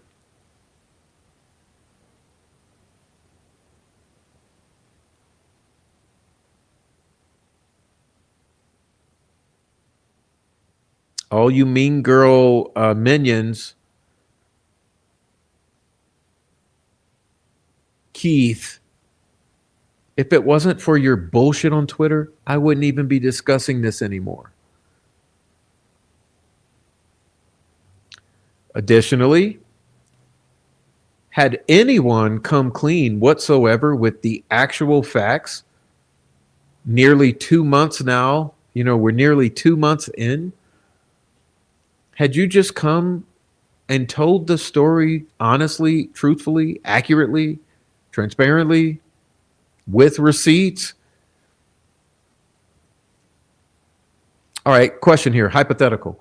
Baldwin said it's okay to release it. Okay, you got a text message stating such? Do you have an email stating such? We got signal from the Office of the Defense Team that it was okay to release. You got evidence of that signal?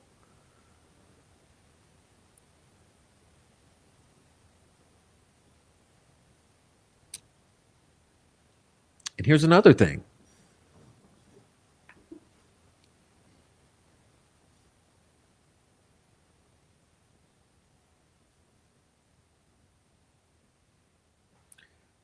Oh, I almost have to look this one up.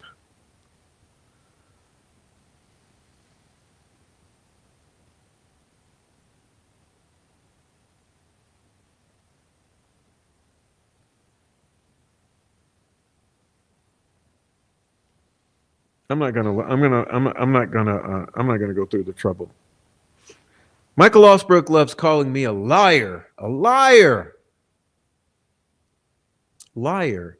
Hmm.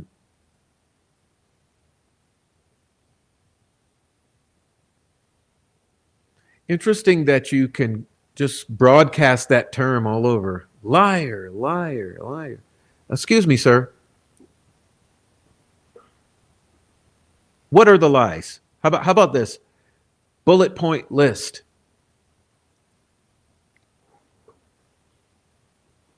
I saw someone call Adrian a liar. Prof and Adrian admitted to lying about Osbrook. Excuse me? You mean Adrian admitted to a mistake? Adrian admitted to a mistake? Is that what you mean? Maybe the prof misspoke or made a mistake. Is that what you mean?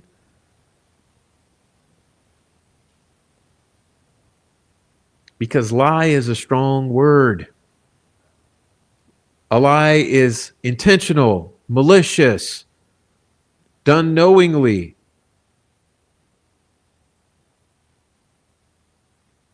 But what are the lies, Michael Osbrook?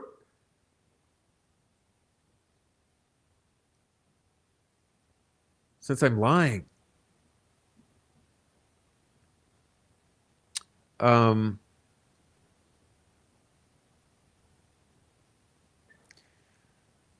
anyway, I was about to do this before I got interrupted.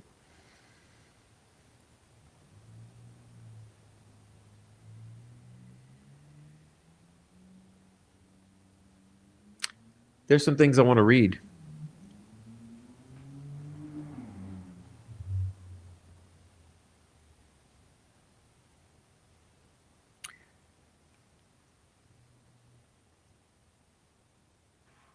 Remember when I said, to the best of my understanding, it is absolutely true that Erica Morris has accurately presented the state in statements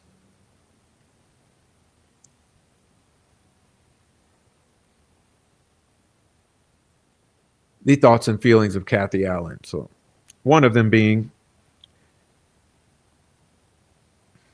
I believe this was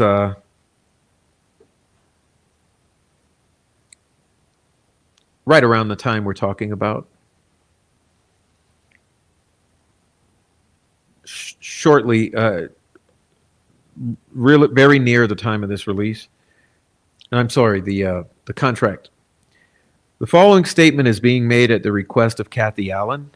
Michael Osbrook does not represent Kathy Allen, nor is he entitled to any information about the Delphi case. He is not authorized to speak on behalf of the Allen family, nor is his information coming from authorized or approved sources. At this time, Kathy Allen asks that all information, leads, tips, and anything else go directly to Stacy Uliana or Mark Lehman, Rick's appellate attorneys. Feel free to share throughout all the Delphi groups and pages, as this must be cleared up ASAP. Also, if you've been told that you can be hired as a PI through Osbrook or have been acting as an investigator on his behalf, please notify Rick's appellate team immediately. Now, do you honestly believe that Erica Morris would go out and give an authoritative statement such as that and be lying?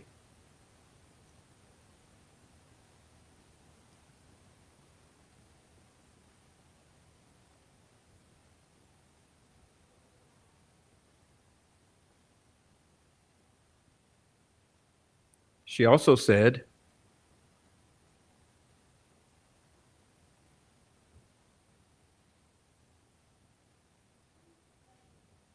you can believe whatever you want.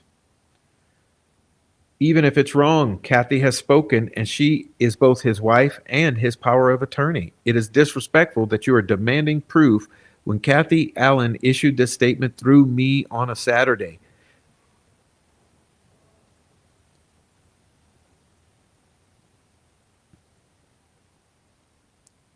How disrespectful that you assume Kathy doesn't know what's up with her own husband. That's my answer. If you go against her, good luck with that.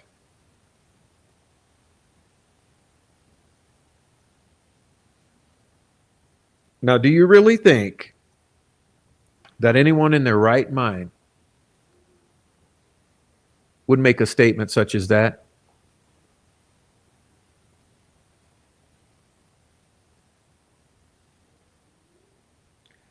And not be telling the truth?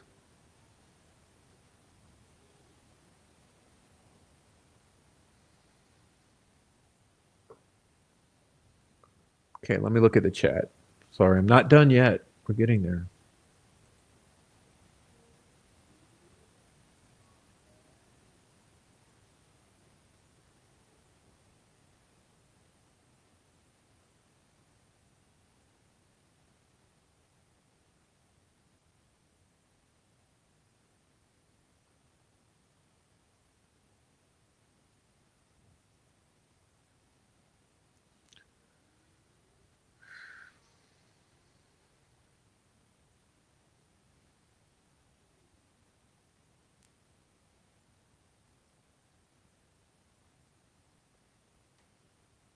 All right, now I'm going to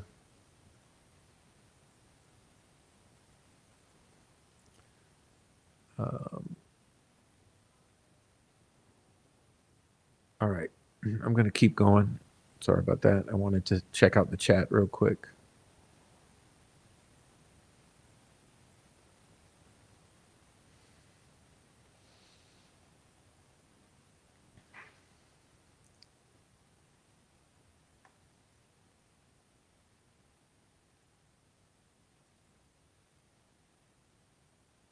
So,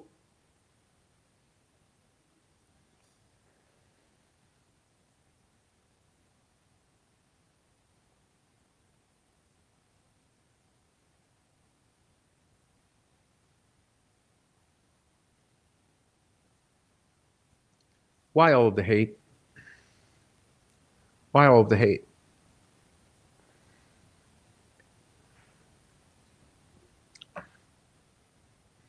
And it's funny because over on Twitter, every day, aside from the hateful trolling and harassment, there's a constant questions. When are you going to prove with receipts? And when are you going to prove? What the fuck do I have to prove?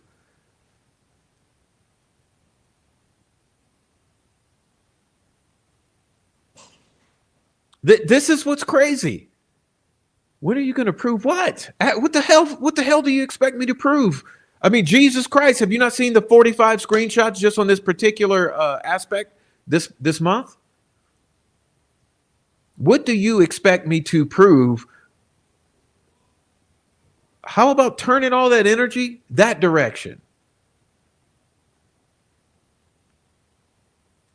Turn all the energy that direction. Ask them to prove something.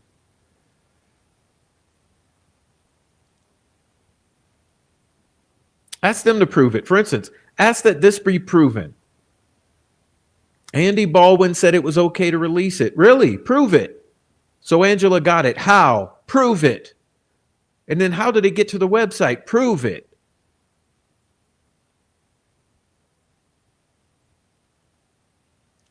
No, it was too much to ask for. Too much to ask for honesty.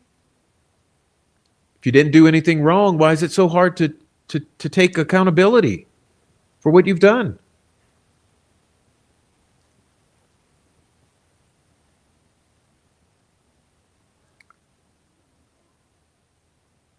And they say, I changed my stories and I'm backtrack. I haven't backtracked shit.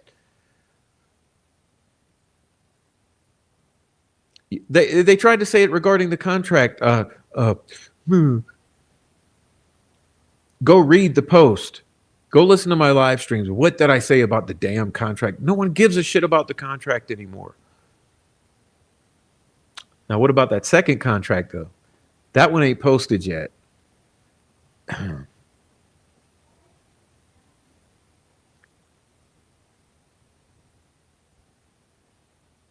What are you all so afraid of?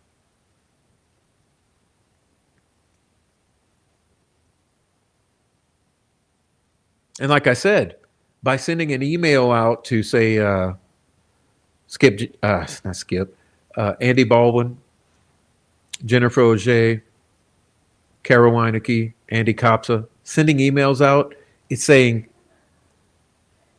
I'm waiting for you. Like, I open door here for you to give your side of the story.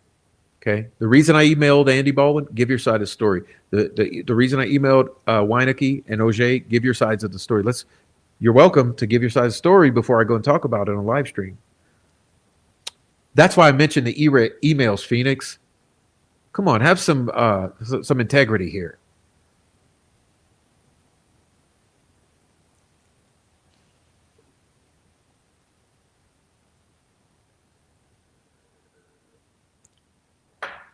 Oh, they're doing this one lately. Prof posted a tattoo. Yeah, you know why? Because a stupid fucking source of mine,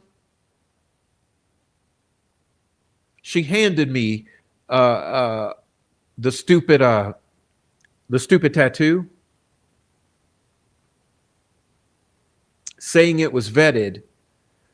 And the thing is,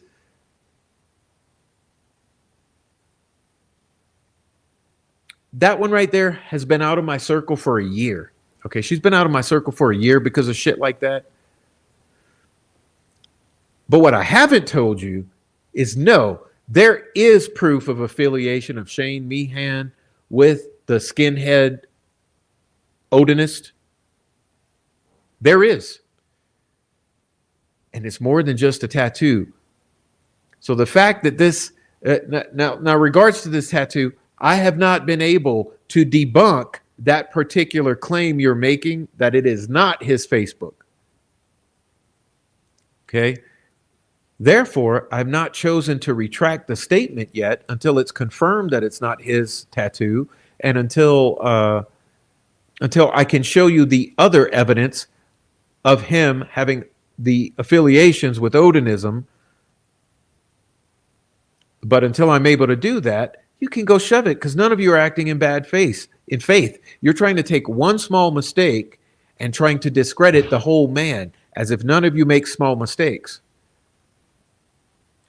So yeah, I'm upset if that was an error that got incorporated into my tribute live stream to Greg Ferenczi, which, by the way, none of you have done. So if I made a small mistake in my tribute to Greg Ferenczi by showing a tattoo that didn't belong, but still doesn't change the story that he is affiliated with Odinist, okay? So yeah, I was disappointed if it's true that it's not his account. I'm disappointed that I shared it on the stream because it sullies my tribute stream to a man who was murdered over this shit. But oddly enough, you're trying to deny that as well. Why do you try to deny everything?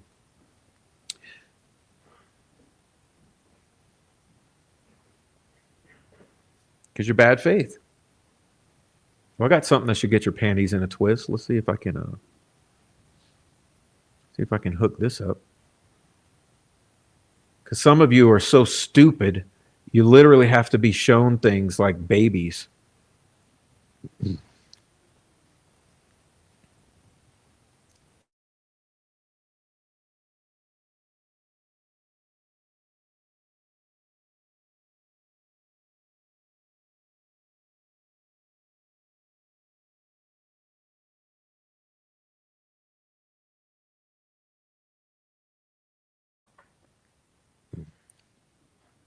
Oh, what's this?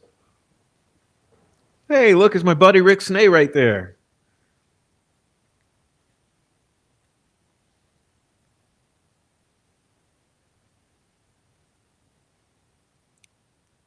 pretty much has become my best bud in true crime.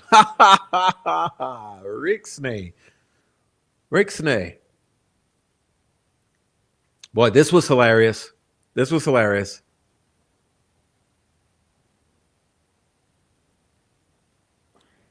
Because you guys, your skulls are so thick that to get anything through your skulls is an absolute feat, incredible feat.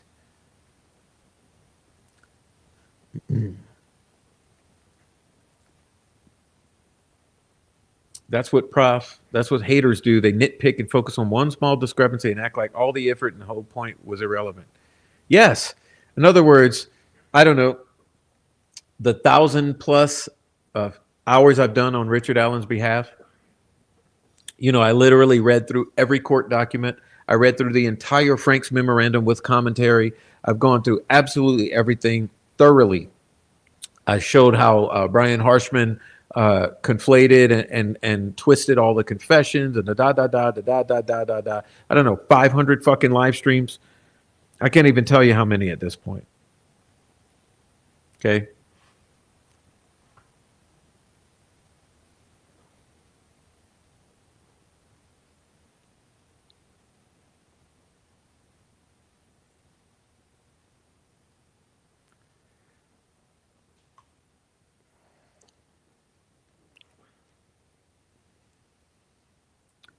Rick Snay.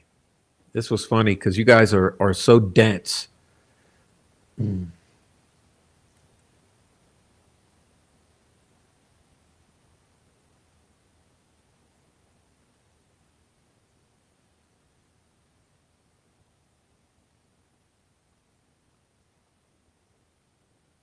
right.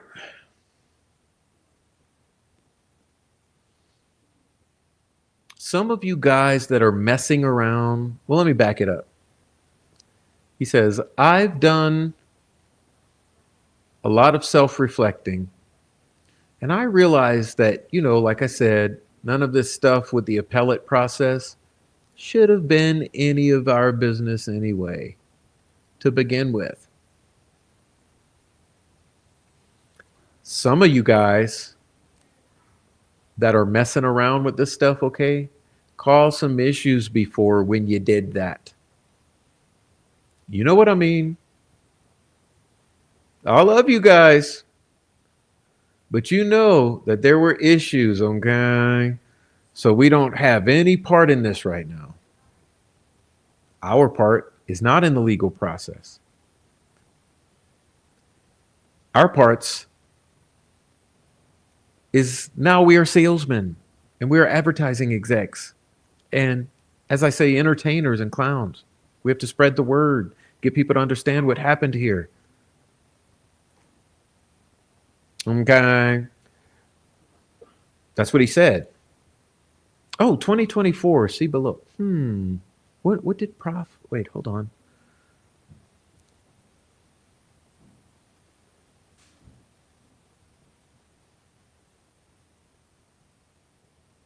Here we go.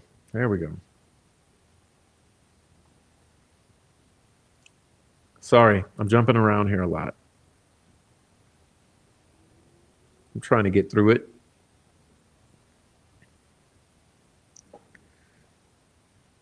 "2024, the murder sheet, and Tobar."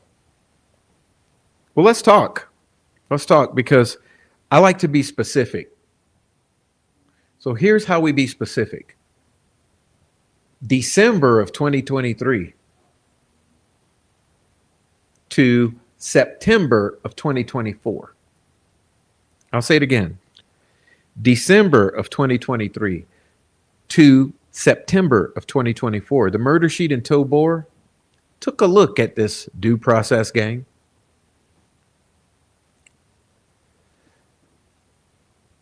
And I'll read from the descriptions of a couple of these live streams or episode. I should say podcast, because we know you're in my favorite you're in my favorite podcasters, Shrek and Fiona, the murder shits. They've said it's no secret that the Delphi murders case has attracted a robust and at times confounding internet following.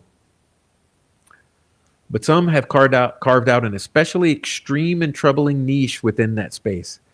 This episode covers the bizarre online behavior by the following so-called internet sleuths: Angela Sedlowski, Courtney Parsons, Paul Manion, and Catherine O'Hare. These four are dedicated into digging into the Delphi murders case and willing to use harassment, stalking, and libel to smear just about everyone involved in the case.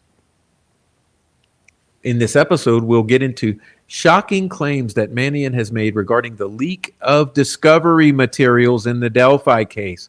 Shocking claims that Manion has made regarding the leak of discovery materials in the case.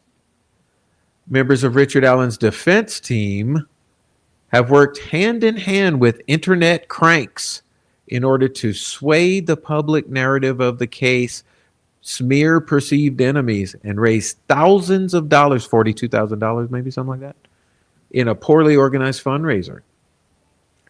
We've spent weeks looking through a Twitter private message group consisting of Allen's appellate attorney, Carol Weinecke, attorney for Brad Rozzi and Andrew Bowen, Michael Osbrook, Illinois attorney Bob Mata of the Defense Diaries, licensed clinical social worker associate and internet crank Angela Sedlowski, dog food company employee and internet crank Courtney Parsons, and social media crank Nicole Miller. Today, we'll talk to the owner of the channel, Paul Manion.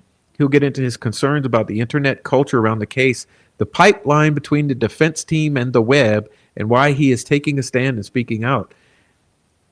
And then there's another episode that says, in this episode, listeners will learn more about how professional attorneys whipped obvious cranks into a frenzy. What went wrong with the fundraiser for Allen's trial experts, where that money is still under question, by the way? What this group really thinks of victim Liberty German's family, and how Mata, Sedlowski, Parsons, and Miller frequently derided Judge Francis Gall as a bitch. Another episode, listeners will learn more about accusations that Mata and Sedlowski made about us bullying Baldwin, why Weinecke wants to entrust personal information about prospective jurors to so-called internet sleuths, and the defense's possible strategy for getting a mistrial. Another episode, today we'll talk to the owner of a channel, Paul Manion.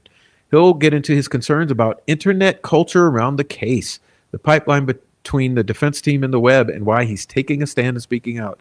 Then another one, today we will delve into the relationship between Richard Allen's defense investigator, Matthew Hoffman, and internet cranks. Specifically, we unpack communications from Discord in which Angela Sedlowski and Courtney Parsons discuss meeting with Hoffman in November 2023.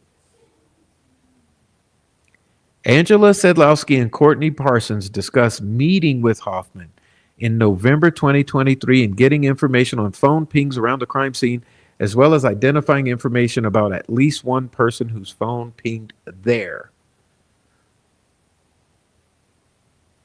Now, I hate to be the one, the bearer of bad news, but that's what we call, ladies and gentlemen,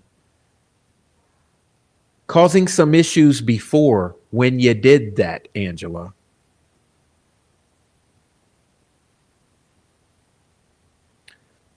Am I speaking mean enough for you now?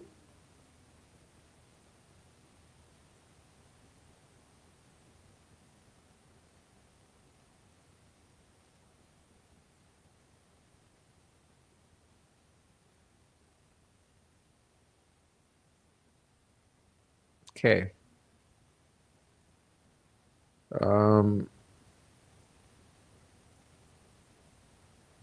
And that's the murder sheets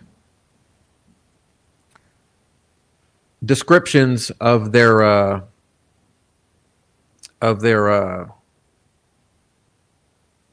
episodes in which they covered all of that. And like I said, that was one was in December of 2023. And then Murder Sheet did 3 in the summer of 24. And then Tobar on the domain channel did 2 videos, I believe. All right.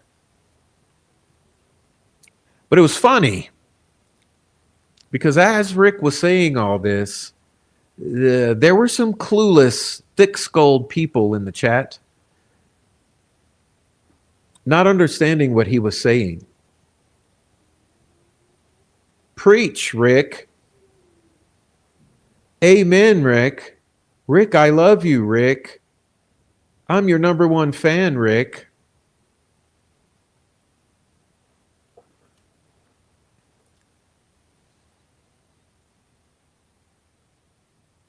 But apparently what they failed to realize is that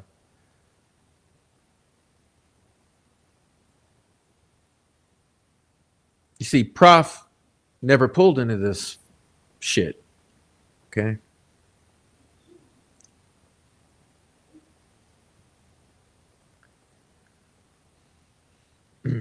But it's funny because that very morning I had posted this. So we're going to doxing harassment? Okay, let's burn it all down. Well, you know, morning for me is 1 p.m. Okay. And I posted this. Okay, look familiar?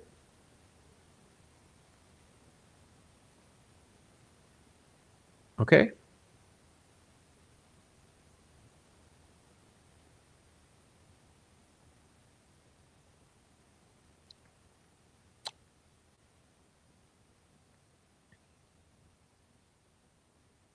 Only hours later, Rick posted this. See?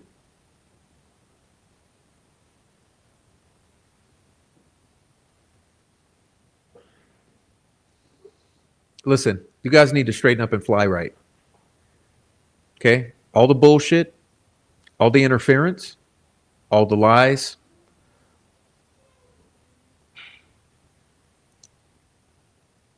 Hey man, this is a murder of 2 little girls, and it's the whole life of 2 adults now, Rick and Kathy Allen. Stop your shit.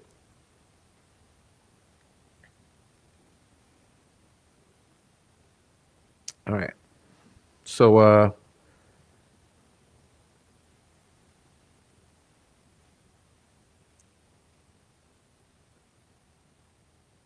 that's kind of it, but I want to bring you back to this because like I like coming full circle, and like I started with this.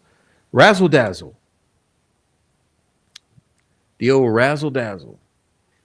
This is a technique employed by the controllers of the narrative.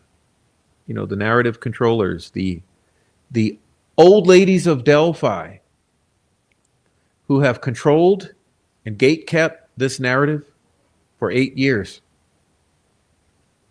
A function which the second generation of the old ladies of Delphi, the Reddit mods, all of the mods on Reddit going back 7 years. And a function that the due process gang is now the third generation of.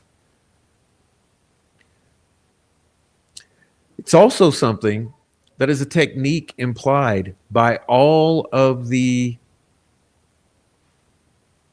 what do we call them? Fosters on the case. You know what I mean? Fuck you. Fuck you. Fuck you. Fuck.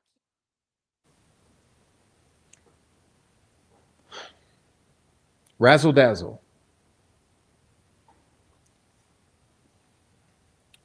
A noisy, frantic display meant to attract attention and distract, confuse. It's complex. It's from all sides. It's disorienting. And they pull it with us behind the scenes, and they pull it with the viewers, with the public. This is why you see all the shit posting, all the trolling. This is what the trolling is. It's part of the razzle dazzle. So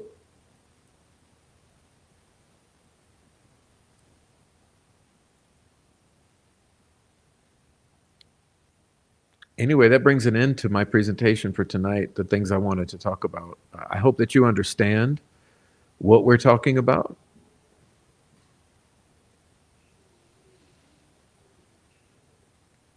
Like I said, instead of all the razzle dazzle, instead of all the noise making, the threat, intimidation, doxing, why don't we just do tell the truth with receipts?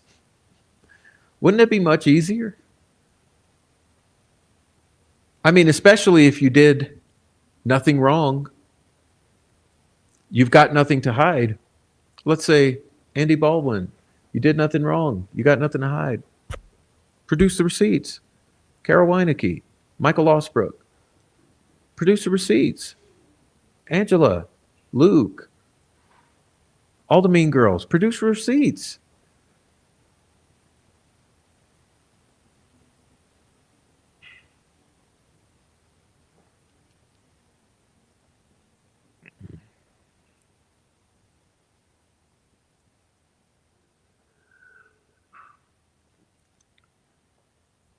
The fact that we have Troll Farm 1.0, Troll Farm 2.0, together pulling the razzle dazzle, it's sad. It's a sad situation. All of this over the murder of two little girls. When the hell would this ever be necessary?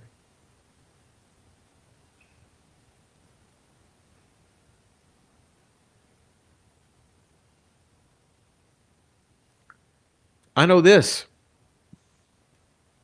It's funny how they turn this shit around on people because listen. Now you guys know. I just want you to put yourself in my shoes for a minute. Okay, let's do a thought experiment.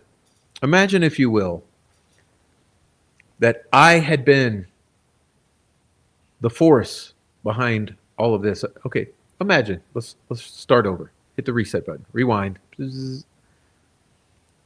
Imagine if it was my website. Imagine if it was my website that this video got released on.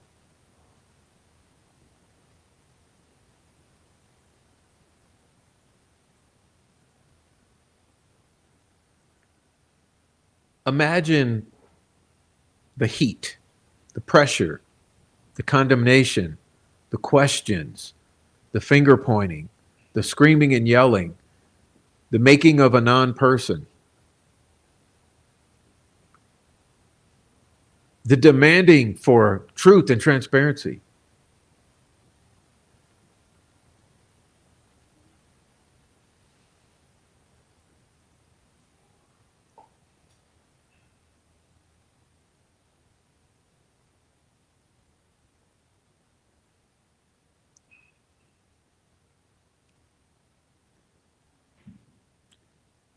And this is what I mean.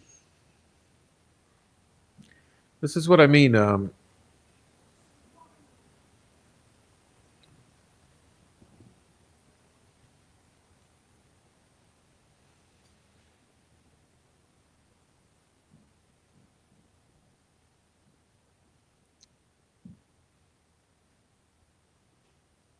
bothersome part to me is that you've got a single group of individuals. Let me put it this way, because it's hard to speak. You know, I'll put it this way. You've got a small group, a handful of individuals at the center of this, at the core of it all.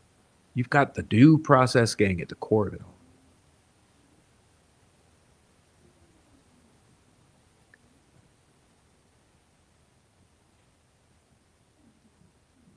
So they were behind so much fuckery in 2024. Like I said, potentially caused a disaster scenario for the defense. I mean, have we all forgotten how bad this was for the defense? You know? You see?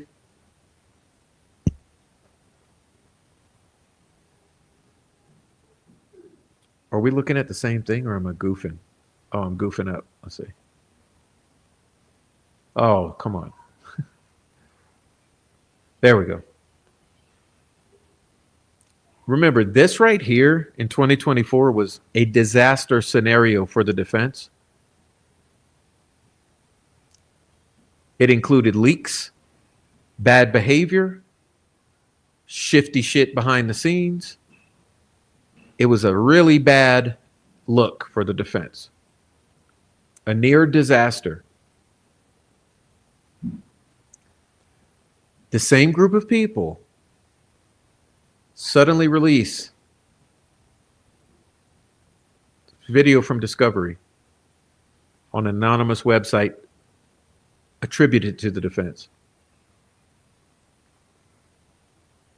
Then, same group become part of a contract, which I don't even think I have here today. Do I have that thing? I don't have it. You don't need to see it though. Well, shit. Might as well. Hold on. Can I pull that up?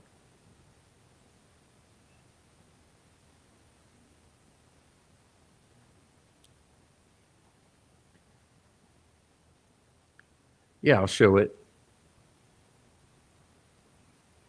Okay, I'll show it. Let's do the screen share again. Okay. Kara Weinecke, Michael Osbrook. Okay.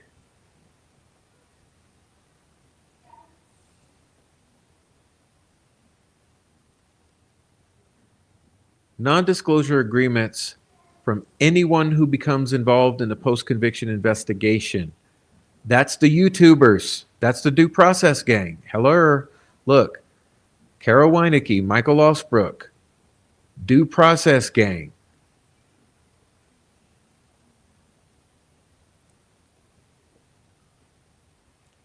Okay. Why all the interference? It's too much. It's too much.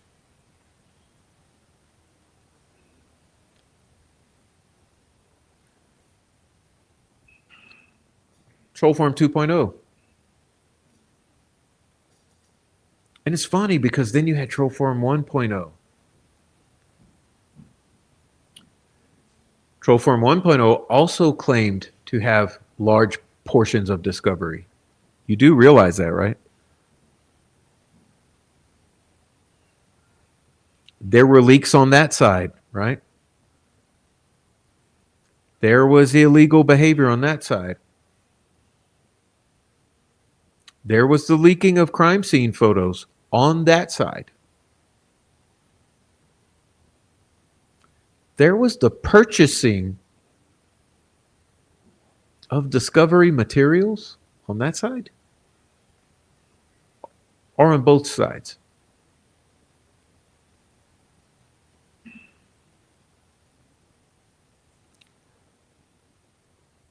Essentially, what it comes down to, ladies and gentlemen, is narrative control. This is why you were not allowed to ask the questions that were organic in nature regarding all of this. Right?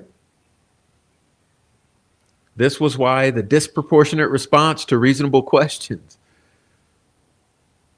Someone would say, hey, no reasonable questions.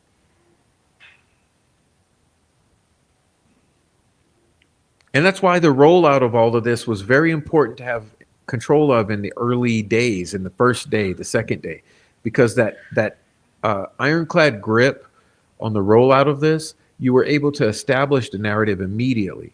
And you say, don't ask this, don't ask this, don't think this, don't think that, don't say this, don't say that. This is the approved speech on this. So anyway, like I said, that is my take on things this evening. So now I want to get into the chat because I think now I can put all this aside.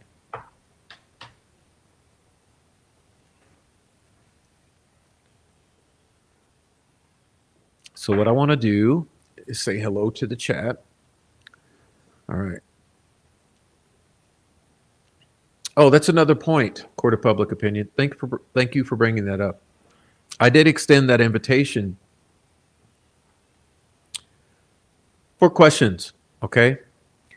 I said, listen, all of you who have questions, who want to discuss, send a representative who is capable of discussion without yelling, without over talking, without gaslighting, and without anger. Send someone with all the questions and the discussion points. Let's talk. But we're not going to do it stupid style. Therefore, there's a whole lot of people who are not allowed. Okay. Basically, if I banned you tonight, you're not allowed. Or if I banned you in the past. But surely there's someone who could come on over and discuss, like sensible human beings, their concerns. And the invitation remains open.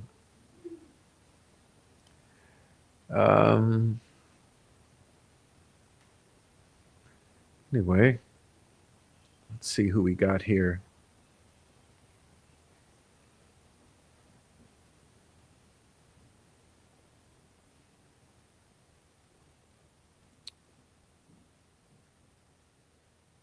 Oh, I see. Just a bunch of nothing. You guys are just chatting.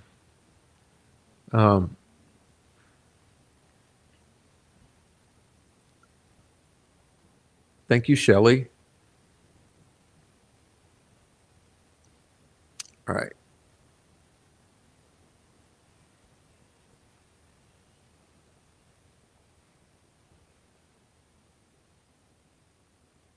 Just looking at some of these chats.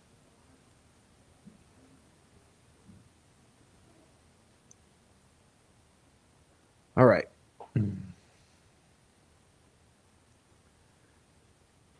I can't unhide until I go with, well, let me see. Okay, maybe I can I do that now? Let's see. Ooh. Give me a moment. Let's see if I can go take care of this. Should I do it in real time? That'd be pretty interesting. Okay.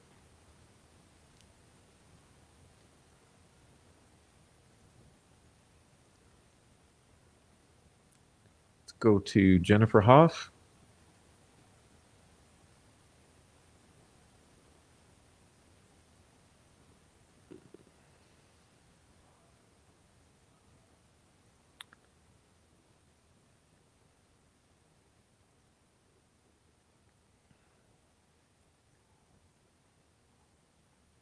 Oh my gosh. I've got 400 blocked on this channel, believe it or not.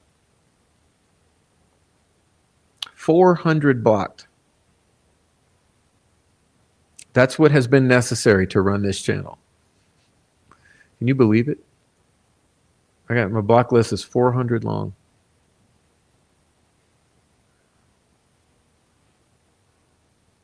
Yeah, well, good luck finding Jennifer Hoff in this list. It might take me a minute.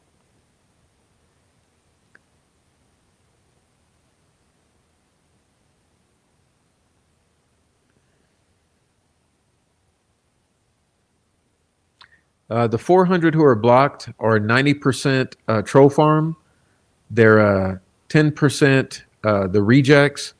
They're, I don't know, and a couple fucking knob polishers. How about that? Is that nice enough word? Mm-hmm.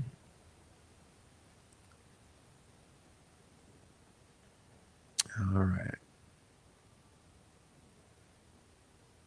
Yeah, I can't find Jennifer.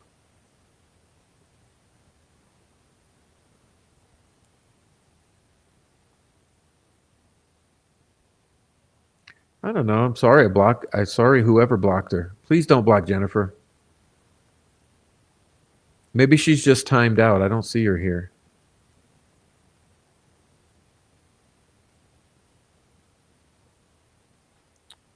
No, it shouldn't have. I shouldn't have 400 people on this list, or not people. Let's be real here. It's probably 300 people because at least 100 of them are all the same account. Okay. All right. Yeah, 400 accounts blocked, which I would say is probably 300 trolls. Unless they each have 30 accounts, and then it's 100 trolls.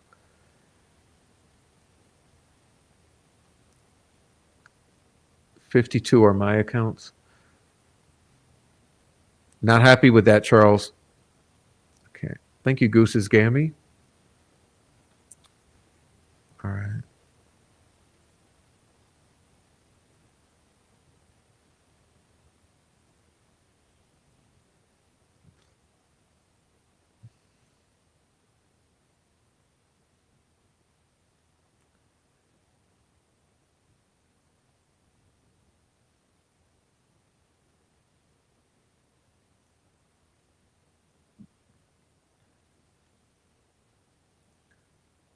All right. Yes, we're all sucked into it, but let me see. I just want to go on and just talk to the chat for 5 minutes before we get out of here.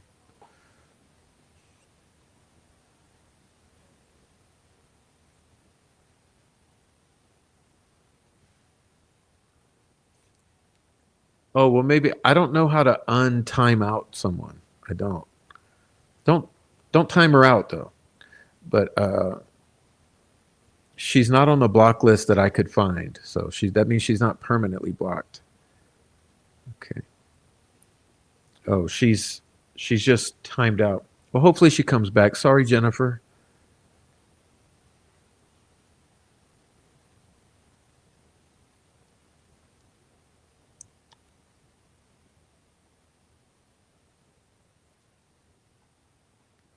All right.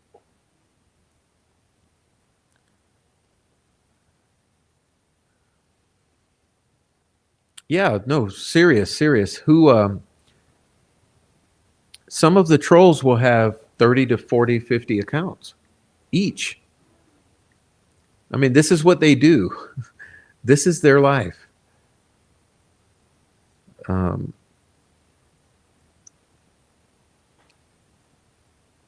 no, she probably got upset and left permanently, but hopefully she comes back around. Okay.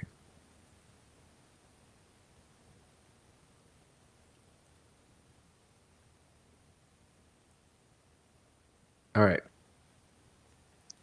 So that's about all I got for y'all. I'm not really.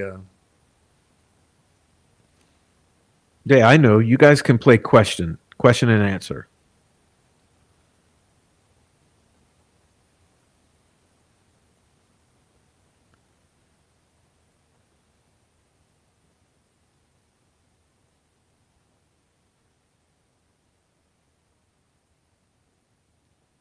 Question and answer.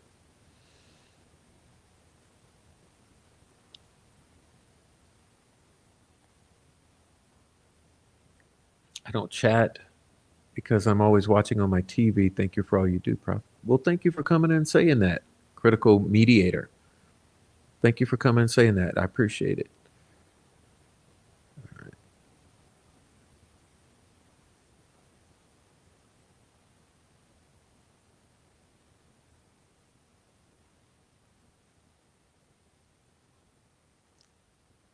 Yeah, but like I said, the whole thing with this, like I said, you guys ask some questions if you have questions down below.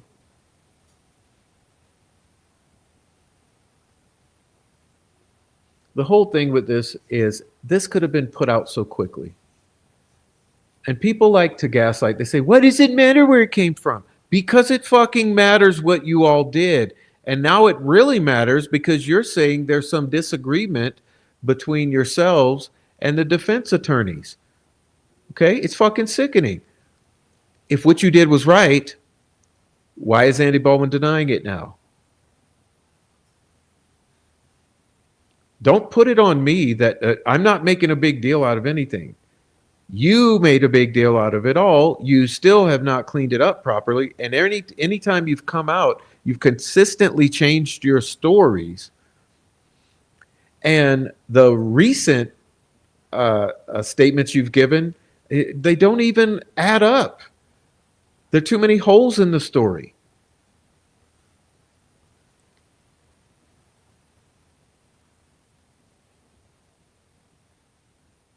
Where are the holes? Let me show you the holes. Because I've shown it. I'll show it again though. Andy Bowen said it was okay to release it, so Angela got it, period. That's a hole. There's a hole there.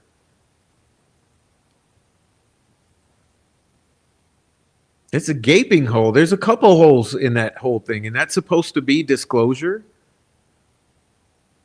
Or are you just trying to shut everybody up by giving them what you think they want to hear?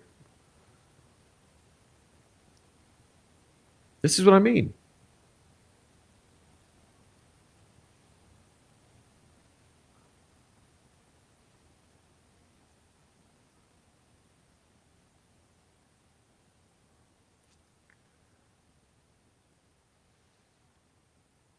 All right, let me put it this way. Any questions about this subject before we move on? That's first. All right. If there are no questions, that's sensible as well, because I mean, Jesus, how could there be questions, you know?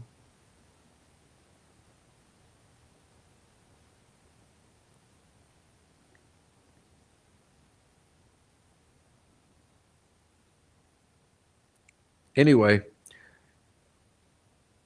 what these people don't understand is that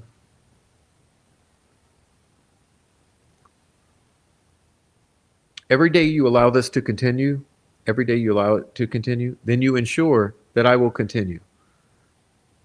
So I'll keep going as long as it takes. In other words,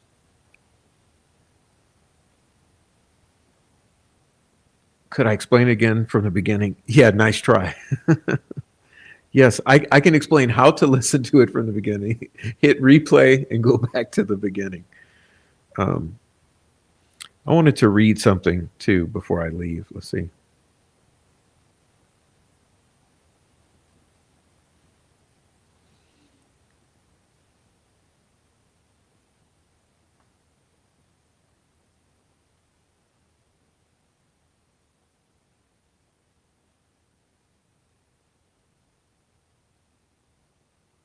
Oh, that's actual good question. Pink Quartz 1111 1111.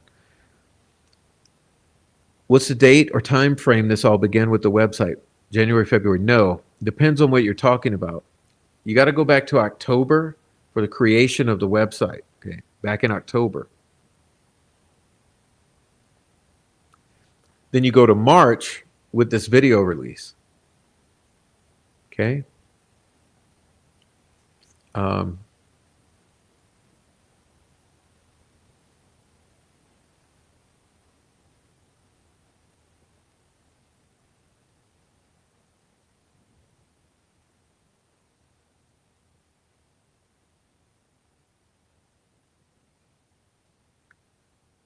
right.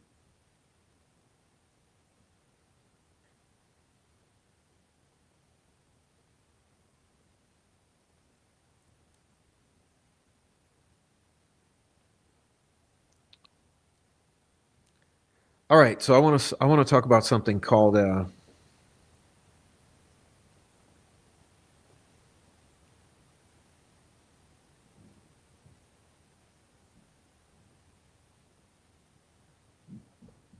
feet to the fire. Feet to the fire, because my statement here is that I'm going to continue holding your feet to the fire until the truth comes out clear as day. All right.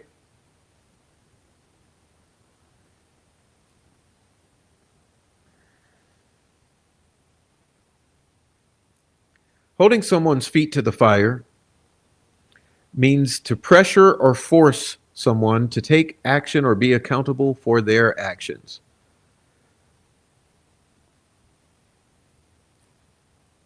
The phrase alludes to a literal method of torture or trial where a person's feet were burned, implying forcefulness of the pressure being applied.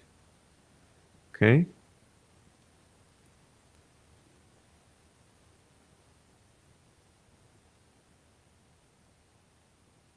What is the origin?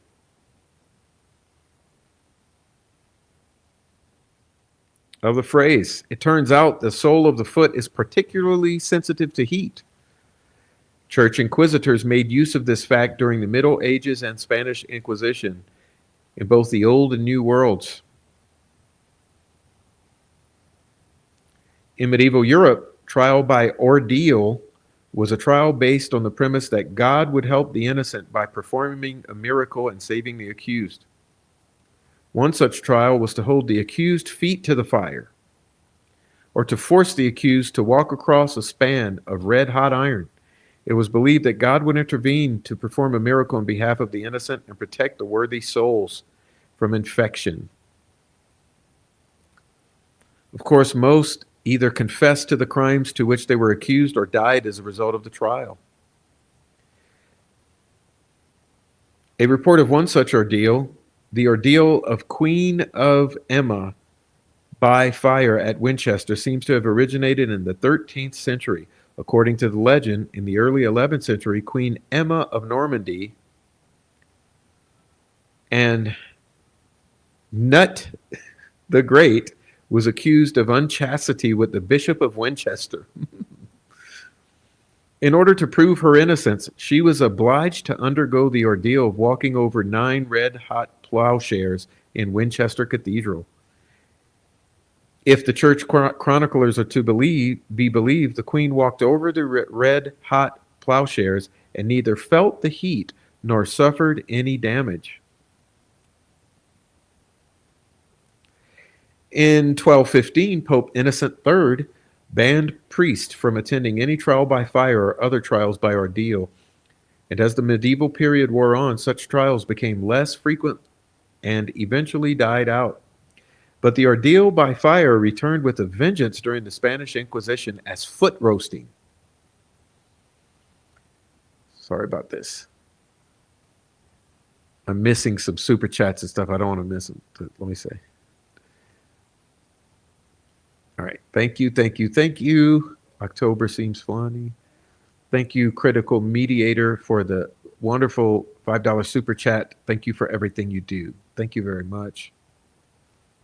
Okay. Walking across hot shards of glass. Yeah, exactly. Thank you, Rebecca. Thank you. I pray for Rick and Kathy to make it through the nightmare. Okay. All right. Let me see if I can continue. Let me see if I can continue. All right.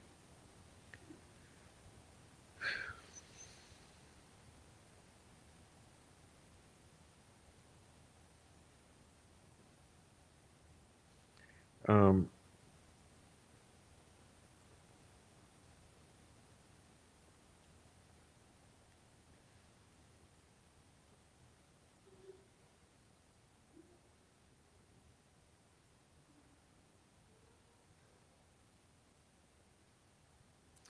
one more.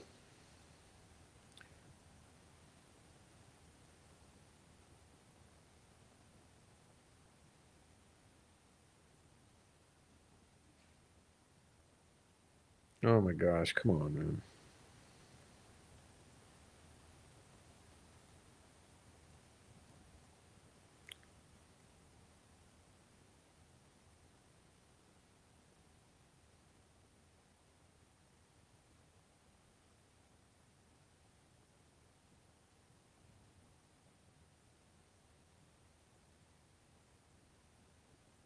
Am I seriously not going to find that?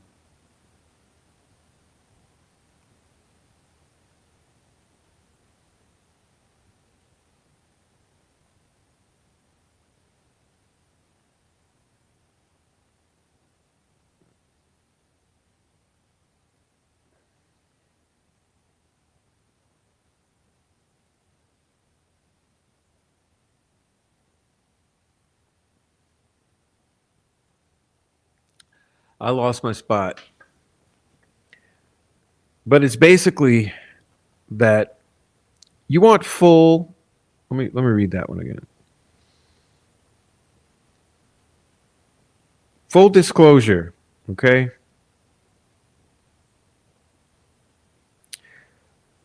Hold the feet to the fires to insist upon or demand full disclosure or use extreme insistence. So I'll continue to do that. Or you can just end it now. All right, let's see. Anything else here?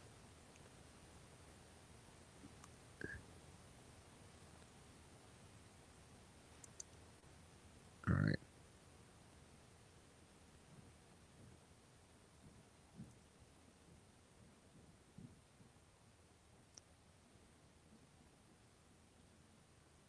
No, no, no, Silent G. We're not saying it. We're not saying it. We're not going with this one, Silent G. The victims are not lost. Why the hell do you think we're doing this? The victims are not lost. And this is not drama. Remember what I stated early on. This is not drama, right? It's not drama. Let me go read that again. Let's see.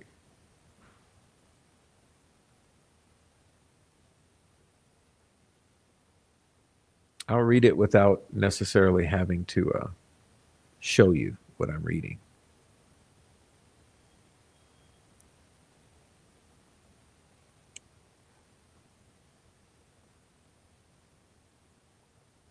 People experiencing cognitive dissonance or heavy confirmation bias tend to portray surfacing controversies as drama in order to avoid facing the difficult conversations, right?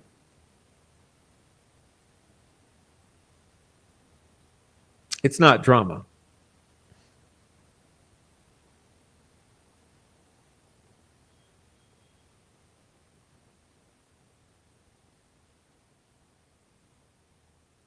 Oh, come on.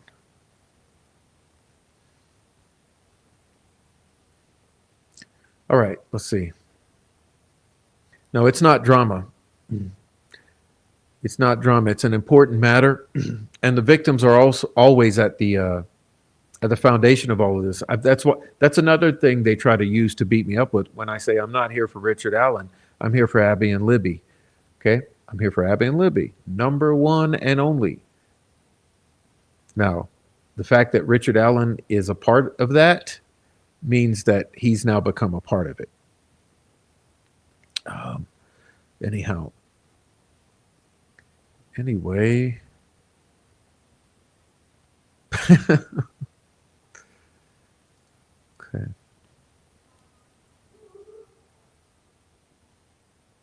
All right, so that's it, y'all.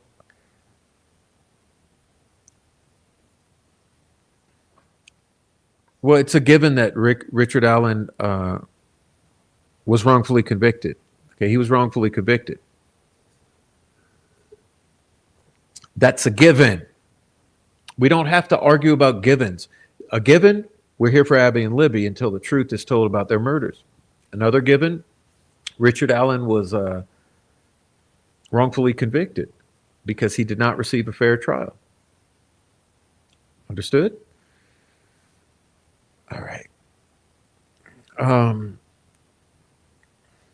Yo, but we're all done, we're all done. Diana, are you doing something? Are you doing something, Diana? Let me just say this. I appreciate you all for being here. Appreciate you all for being here so much. I really appreciate it. Also, all the support for the channel. Hit the thumbs up if you haven't already. Go see how many thumbs up you got. If you ain't got a thumbs up, go hit it now. All right.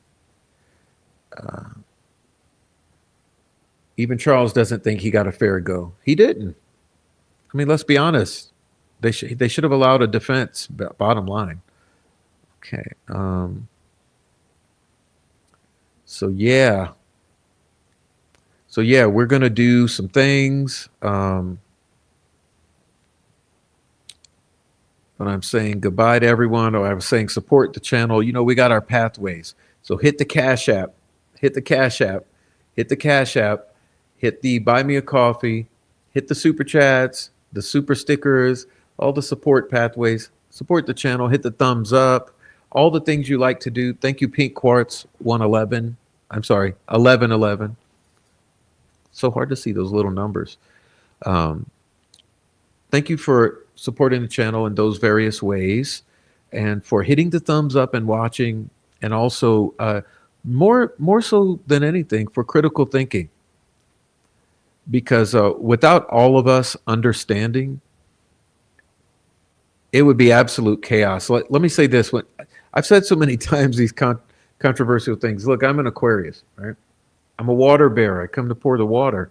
But, I also said I'm a disruptor, that I'm coming over here to break up the BS on this case, okay, and set the thing straight. I'm flipping over tables, okay, you know what I mean? And so that's what I mean by we're here to pour water on the fire, but it's going to disturb some things, okay? So the status quo has gotten so bad in this community. It has to be refreshed. It's like they say, when God sent the floods to the earth, it was to disrupt all of the BS, and clean the slate. And so hopefully that's what we're having, is somewhat of a slate cleaning. And listen, whether you believe it or not, I'm actually being nice as humanly possible. Like in my way. I guess I'm being nice as is possible for me to be. Because I could certainly be a whole lot more chaotic and meaner, and I'm really trying to be as nice as I could possibly be. So please understand it. And like I said, I'm even here not feeling well. Not I'm begging for your sympathy, but I even come around when I don't feel too well, because I don't want to miss too many days. I know it's been several days and we haven't been together. Anyway. But I guess that's what I was getting at, is I think by all of us communicating and doing some critical thinking and coming together in a way that we become some of that water in the community, because imagine how chaotic it would be without all of us talking and agreeing and, caring about each other. Anyway, I just want to say God bless you. Thank you all. I am burned out, so I'm getting out of here. A little on the shorter side tonight, but I very much appreciate it all. And I will go to Diana's, so I'll see you at Diana's. But with that being said, I'm out of here. Okay. It's not the nicest subject to cover, so you're gonna look like you're a mean and a troublemaker by going and doing what has to be done. But I appreciate you all for being here, and I will get some rest. I am done. Okay. All right. Thank you, everybody. Look at you. Thank you. Thank you. Thank you. Thank you. Thank you. And like I said, y'all, check out both community pages. Prof True Crime, 2 channels. We've got both community pages. There's different stuff I put on both, and there will be more, especially if the bullshit continues. There will be more. So I'm begging you now, stop your shit. Okay, kids? All right. God bless you. God bless Libby and Abby. And I'll see you guys later. Okay? I'm out of here.